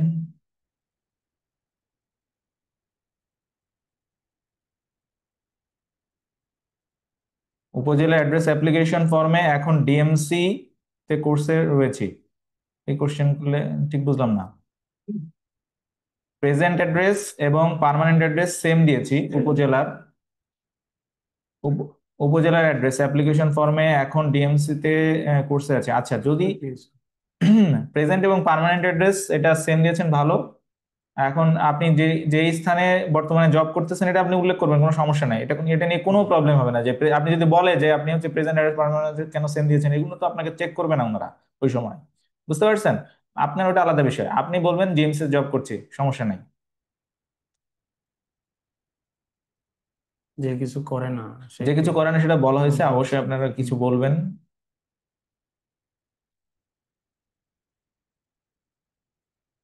একই কথা। হুম, না, যদি কোনো প্রাইভেট হসপিটালে জব করেন কোনো এনওসি লাগবে না, হুম, জিপি করে বলা যাবে। জানো। এফসিবিএস পার্ট 1 জুলাই পাস করে এখনো ট্রেনিং এ ঢুকেন নাই, প্রবলেম নাই। আপনি এফসিবিএস পার্ট 1 জুলাইতে পাস করছেন, আপনি তো ট্রেনিং এ ঢুকতে পারবেন না। আপনি বলবেন আমি এফসিবিএস পার্ট 1 পরীক্ষার প্রিপারেশন নিচ্ছিলাম, আল্লাহর রহমতে পাস করেছি, ঠিক আছে, শেষ, সুন্দর, এবার আমি জয়েন করব, এই এই সেশনে জয়েন করব।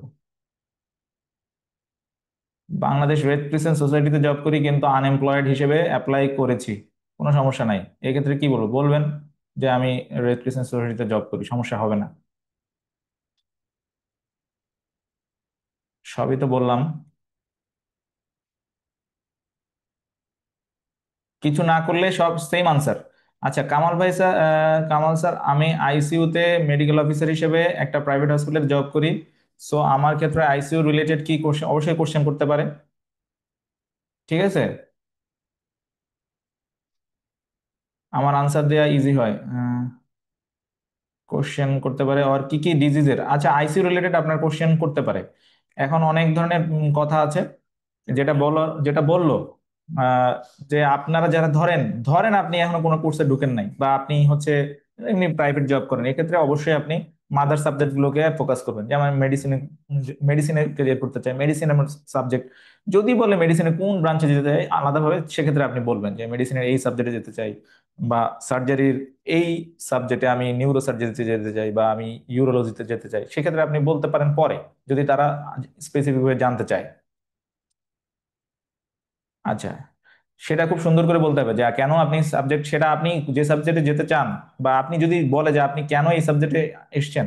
এই ধরনের প্রশ্ন ভাইবা বোর্ডে আসলে খুব বেশি করে না, তারপরে আপনি বলবেন যে আমার, আপনি যে কারণে যেতে চেয়েছেন, এইটা হচ্ছে আমার প্যাশন, আমি মনে করেছি এই সাবজেক্টে গেলে আমি সবচেয়ে ভালো সার্ভিস দিতে পারবো, বা এই সাবজেক্টে গেলে আমি আমার ফ্যামিলিকেও সার্ভিস দিতে পারবো, আমি বাইরেও আমি হচ্ছে আমি আমি ক্যারিয়ারকেও একটু গ্লোরিফাই করতে পারবো, এভাবে আপনি আনসার দিবেন, ঠিক আছে। আচ্ছা প্রশ্ন তো অনেক, সবকিছু হয়তো আমরা এখন আনসার দিতে পারবো না। আমরা কি কি ডকুমেন্টস শো করতে হবে, এইটা নিয়ে আপনারা অলরেডি আমরা একবার বলেছিলাম যে কি কি ডকুমেন্টস, তারপরে আমি আবার একটু আপনাদেরকে বলতেছি কি কি ডকুমেন্টস আপনার রেডি রাখতে হবে। মনে রাখবেন তিন ধরনের আর কি আপনার, হ্যাঁ, কাগজপত্র লাগবে, মানে তিনটা সেট রাখবে। একটা হচ্ছে মূল সেট, মূল সেটের সাথে আর দুইটা লাগবে হচ্ছে আপনার আহ সত্যায়িত ফটোকপি, দুই ফটোকপি সত্যায়িত করে নিয়ে নিতে হবে। তো মূল সেটের সাথে আপনার বিপিএসসি ফর্ম লাগবে মাস্ট, মূল সেটে আপনার আহ, সদ্য রিসেন্ট তোলা হচ্ছে 3 কপি ফটো, ফটো লাগবে।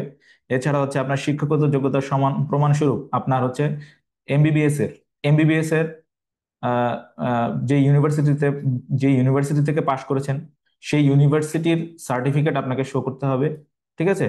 এটা যারা হচ্ছে ইন্টার্নশিপ করতেছেন তারা হয়তো সাময়িক সার্টিফিকেট শো করতে পারেন, আর যাদের পার্মানেন্ট সার্টিফিকেট আছে তারা অবশ্যই পার্মানেন্ট মূল কপি এবং বাকি অন্য আর দুইটা সেট নিয়ে যাবেন সাথে করে। এছাড়া আপনার হচ্ছে বয়সের প্রমাণের জন্য অবশ্যই এসএসসি সার্টিফিকেটটা লাগবে। এখানে এইচএসসি সার্টিফিকেটের কথা বলে নাই, তারপরে আপনি রেডি রাখবেন, এইচএসসি সার্টিফিকেটও রেডি রাখবেন, ঠিক আছে। এছাড়া আপনার যেটা প্রয়োজন সেটা হচ্ছে এনআইডি কার্ড লাগবে, এবং হচ্ছে আপনি আপনার যে এলাকার বাসিন্দা সেই এলাকার বাসিন্দা হিসেবে আপনার ওই এলাকার চেয়ারম্যান বা সিটি কর্পোরেশনের মেয়র কর্তৃক আপনার নাগরিক সনদপত্র লাগবে, ঠিক আছে। এবং যারা হচ্ছে এই যে যে প্রতিষ্ঠানগুলো বললাম, সরকারি, আধা সরকারি বা স্থানীয় সরকারের কোনো প্রতিষ্ঠানে জব করছেন, তাদের ক্ষেত্রে ক্লিয়ারেন্স সার্টিফিকেট বা এনওসি আপনাকে শো করতে হবে, কিন্তু প্রাইভেট অর্গানাইজেশনের ক্ষেত্রে প্রয়োজন নাই। মুক্তিযোদ্ধাদের ক্ষেত্রে মুক্তিযোদ্ধার সার্টিফিকেট শো করতে হবে, ঠিক আছে। আচ্ছা আর একটা বিষয় যেটা নিয়ে আপনাদের অনেক কোশ্চেন, সেটা হচ্ছে এই যে ফর্ম ফিল আপের একটা ডক ডক ফাইল ফিল আপের কথা বলা হয়েছে। যারা হচ্ছে 46 বিসিএস রিটেন পরীক্ষা অংশগ্রহণ করবেন, অথবা 47 বিসিএস প্রিলিমিনারি পরীক্ষা অংশগ্রহণ করবেন, তাদের জন্য একটা সার্টিফিকেট বা একটা হচ্ছে ডক ফাইল পূরণ করার কথা বলা হয়েছে। এটার গুরুত্ব হচ্ছে এই যে আপনারা যারা 46 রিটেন দিবেন এবং যারা 46 বিশ করে রিটেন দেবেন, তাদের পরীক্ষা আগামীকাল থেকে শুরু হবে। এদের এই রিটেনের সাথে যেন আপনার ভাইবার ডেটের ওভারল্যাপিং না হয়, এই জন্যই মূলত দিতে চাওয়া। হয়তো এই ক্ষেত্রে আপনার পরীক্ষাটা যারা 46 বিসিএস রিটেন দিবেন, যাদের পরীক্ষা আগেই হওয়ার কথা ছিল ভাইবা, বা এটা তো র্যান্ডমলি সিলেকশন করবে, হয়তো আপনাদেরকে এখন ফেলাবে না, রিটেন পরীক্ষার পরে আপনাদের সিরিয়াল আসবে যারা 46। 47-এরটার গুরুত্বটা এখানে খুব কম, কিন্তু তারপরেও যদি আপনি পূরণ করাটা, আমি মনে করি এই ক্ষেত্রে ম্যান্ডেটরি না, তারপরেও আপনারা যদি পূরণ করতে চান, আজকে কিন্তু শেষ ডেট, এবং এইটা আজকের আজকের মধ্যে পূরণ করে দিবেন। এটা নিয়ে খুব বেশি চিন্তিত হওয়ার কারণ নাই। 47-এর জন্য যারা যারা পরীক্ষা দিবেন তাদের ক্ষেত্রে হয়তো 47 যারা উল্লেখ করবেন তাদের ক্ষেত্রে হয়তো ভাইবার ডেটটা কিছুটা এগিয়ে দিবে, এইরকমই চিন্তা ভাবনা হয়তো। এটা আমরা অ্যাকচুয়ালি বলতে পারতেছি না যে কি জন্য, তবে এইটাই আমাদের ধারণা বা আমাদের অ্যাজাম্পশন যে এটা হচ্ছে ডেটটা যাতে ওভারল্যাপিং না হয়, দুইটা পরীক্ষার ডেট যাতে ওভারল্যাপিং না হয়, এই জন্য তারা ডকুমেন্ট চাচ্ছে আপনি কোন পরীক্ষায় অংশগ্রহণ করতে চাচ্ছেন কি চাচ্ছেন না। তো এই পর্যায়ে আমি জেনেসিস এর সম্মানিত কোঅর্ডিনেটর, বিসিএস কেয়ার কোঅর্ডিনেটর, একদম আপনাদের উদ্দেশ্যে তার ফাইনাল কিছু কথাবার্তা বলার জন্য ডক্টর কামরুল ভাইকে আমন্ত্রণ জানাচ্ছি, এবং আজকের প্রোগ্রামের সমাপ্তি ঘোষণার কথা বলছি। আর আরো প্রশ্ন উত্তর হবে, আমরা আপনাদের জন্য যে পেজগুলো তো আছে, এই পেজগুলোতে রেগুলার আমরা আপডেট দিব, ইনফরমেশন গুলো দিব, আপনারা আমাদের সাথে থাকেন, যুক্ত থাকেন, ইনশাল্লাহ আপনারা আপডেট পাবেন।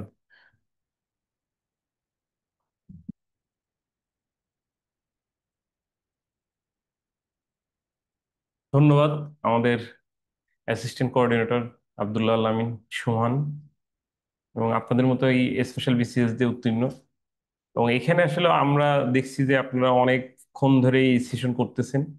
তবে সবার আগে আপনারা বলি, প্রথম কিছু নেগেটিভ পয়েন্টই বলি। যেমন আমরা ধরেন কোনো কিছু নিয়ে যায় নাই, তাইলে কি আপনি ধরেন কোনো হারাই ফেলছেন, বা ওই দিন আপনার কাগজপত্র নাই, তার মানে কি আপনি বিসিএস ভাইবা দিতে পারবেন না? সার্কুলার অনুসারে পারবেন না। কিন্তু ওই দিনে আপনি একটা কাজ করবেন, অ্যাপ্লিকেশন করবেন যে আজকে আমি এই কারণে দিতে পারি নাই, তা ঠিকই আপনার কিন্তু পরে নিবে। আর এরা মানে পিএসসি একটা সাংবিধানিক প্রতিষ্ঠান, আর চাকরি পাওয়া আপনার সাংবিধানিক অধিকার। এই দুটো জিনিসের মাঝে কোনো ভুল ত্রুটি থাকলে সেটার সংশোধনী আছে। কিন্তু এমন না যে ধরেন আপনি আহ, কোনো কারণে, কোনো একটা ভুল ভ্রান্তির কারণে আপনার চাকরি হবে না, তা না। যেমন অনেকেই আমাদের ফিমেল ক্যান্ডিডেটরা একটা জিনিস ফোন করছেন বা জানতে চাচ্ছেন, যেমন হাজবেন্ডের ঠিকানা ইউজ করা যাবে কিনা। অবশ্যই ইউজ করা যাবে, সে আপনার এনআইডি তে যাই থাকুক, আপনি আপনার হাজবেন্ডের ঠিকানা ইউজ করতে পারবেন। পুলিশ ভেরিফিকেশন ফর্ম, পার্মানেন্ট অ্যাড্রেসের ক্ষেত্রে, সেক্ষেত্রে আপনার করতে হবে কি, ওই এলাকায় আপনি যে ওয়ার্ড কমিশনার অথবা ওই ইউনিয়ন পরিষদের যে নাগরিক সনদপত্র, সেটা আপনাকে নিতে হবে। এখন আরেকটা বিষয়ে আমরা বলি যে ধরেন এই যে আমরা যে ব্যাচ গুলোর ওরিয়েন্টেশন আজকে আসলে করতেছি, যে স্পেশাল ভাইবা সেশন ব্যাচ, এখানে কি থাকছে? এখানে থাকছে আমাদের ইন্ট্রোডাকশন, থাকছে আপনার কিভাবে আপনি অ্যাটিটিউড করবেন, থাকবে আমাদের বাংলাদেশ আন্তর্জাতিক, থাকবে মেডিসিন, সার্জারি, গাইনি, মানে এটা আপনার ভাইবা রিলেটেড যে কোশ্চেন গুলো হতে পারে আসলে সেটা নেই। তাহলে ভাইবার সবচেয়ে ইম্পর্টেন্ট একটা কথা যদি বলা হয় যে আপনি চাকরি করবেন কিনা, যে আপনি সরকারি চাকরি করবেন কিনা, এটা আপনাকে ওই ভাইবা বোর্ডে ফুটে উঠতে হবে যে না, আমি আসলেই সরকারি চাকর হতে চাই। এটা একটা। দ্বিতীয় কথা হচ্ছে আপনি কিন্তু একটা ক্যাডার অফিসার। আপনি কখনোই চিন্তা করবেন না যে আপনি একটা ডাক্তার, যে আপনি গেলে শুধু এমআই ট্রিটমেন্ট করবেন, আপনি একটা ট্রমা চিকিৎসা করবেন, বা আপনি একটা পিভি করবেন, বা পিপিএসসি ম্যানেজ করবেন। শুধু এই কাজটা কিন্তু আপনার না। মানে আমরা যখন গভর্নমেন্ট অফিসার, তখন কিন্তু আপনার রোল হচ্ছে অ্যাজ এ ম্যানেজার। আপনি যে কোনো সিচুয়েশন যে হ্যান্ডেল করতে পারেন, সেটাই আপনার সক্ষমতা আছে কিনা, সেটাই কিন্তু ভাইবা বোর্ড আপনাকে যাচাই করবে। এবং এটা খেয়াল রাখতে হবে যে কখনোই নেগেটিভ অ্যাটিটিউড এটা ভালো সাইন না। আপনি বিপদে পড়েছেন, আমি না ঠিক আছে আমি পালাবো, আমি নাইট ডিউটি, আপনার ধরেন ফিমেলদের ক্ষেত্রে তো বলবেই যে আপনি উপজেলে থাকবেন কিনা। অবশ্যই আপনি চাকরির নিয়ম জানেন, আপনি স্টেশনে থাকতে হবে, আপনি স্টেশনে থাকবেন, ওখানে যত সমস্যা আছে ওগুলো সলভ করবেন। এটা কিন্তু আপনি মেল ফিমেল ভাগ নাই। এবং এইটাই হচ্ছে আপনাকে ওই সময় অ্যাটিটিউড গুলো জানতে চাই, যেহেতু আমরা একটা লো ইনকাম কান্ট্রি বা ডেভেলপিং কান্ট্রি, আমাদের সব জায়গায় ওরকম সুযোগ সুবিধা নাই। আমাদের সেই তুলনায় বেতন বলেন যাই বলেন, সুযোগ সুবিধা নিয়ে আমাদের তুলনামূলক কম। এক্ষেত্রেই আপনার যে অ্যাটিটিউড, এটাই হচ্ছে আপনার ভাইবা বোর্ডের মেন। তাহলে আমরা প্রথম যদি বলি, আর প্রথমে আছে আপনি তো পোশাক আশাক পরেই যাবেন, সেটাও কিন্তু একটা গুরুত্বপূর্ণ অংশ। ধরেন আপনি একটা সক থেকে ঝক থেকে ড্রেস পরে গেলেন, এটা কিন্তু ভাইভাতে আসলে খুব বেশি পছন্দ করা হয় না। যে গেস্ট, মেয়েদের ক্ষেত্রে ছেলেদের উভয় ক্ষেত্রে একটা জিনিস। আরেকটা হচ্ছে আপনি যখন ওখানে যাচ্ছেন, আপনি স্যারদের সাথে কি অ্যাটিটিউড ফেস করছেন, এইটা একটা দ্বিতীয় কোশ্চেন। এর পরের কোশ্চেন হচ্ছে আপনাকে কি কোশ্চেন ধরছে। সেখানে কিন্তু এরকম মানে কিছু কোশ্চেন হবে যেগুলো আপনার মনে হবে এলোমেলো, স্যাররা কি জন্য এইসব কোশ্চেন ধরে। তো এইখানে যেন এরকম মনে হয় না যে স্যার এই কোশ্চেন আলতু ফালতু কোশ্চেন আপনাকে করতেছে। তো এই ধরনের অ্যাটিটিউড যেন আমাদের প্রকাশটা হয়। আবার কেন আপনি বিশেষ চাকরি করবেন, কেন আপনি এত কষ্ট করবেন গ্রামে, কেন আপনি এই উপজেলায় যে কষ্ট করবেন, আপনার তো পার্ট ওয়ান আছে, আপনি তো রেসিডেন্সি হয়ে গেছে, আপনি পাশ করে গেছেন, তাহলে আপনি কেন আপনি এই ছোটখাটো সরকারি চাকরি করবেন? সেটা যদি আপনি বুঝাইতে সক্ষম না হন তাহলে কিন্তু হবে না। অনেকে আছেন বেসরকারি চাকরি করেন, তার বেতন বেশি, সুযোগ সুবিধা বেশি, এবং গভর্নমেন্টের তুলনায় অনেকে পার্ট ওয়ান করছেন, কয়দিন পরে কনসালটেন্ট, কেউ ফেসবি লাস্টে আছেন, কেউ পার্ট টু পরীক্ষা দিচ্ছেন, এরকম মানুষও কিন্তু অনেকে আছেন। তা তারা কেন আপনি এই অল্প চাকরি অল্প বেতনে এত কষ্টের বিসিএস কেন নিবেন? সেটা কিন্তু আপনাকে প্রকাশ করতে হবে যে না, আমি স্যার বিসিএস এর চাকরি চাই, যে আমি জনগণের সেবা করতে চাই, জনগণের সার্ভিস দিতে চাই, এই কথাগুলো যেন আপনার ফুটে ওঠে। এটা হচ্ছে দ্বিতীয় জিনিস। আরেকটা হচ্ছে ওভারঅল আপনি ধারণা রাখেন কিনা, মানে আমি যে বললাম আপনি যে ক্যাডার অফিসার, আমরা মনে করি আমরা শুধু ডাক্তার, কিন্তু এইটা কখনোই মনে করবেন না যে আপনি শুধু ডাক্তার। আপনি অবশ্যই as a man, as a manager, as a cadre officer. এখানে এমন না যে আপনি স্পেশাল নিচ্ছেন বিসিএস মানে যে আপনি বিসিএস ক্যাডার, না, বিষয়টা তা না।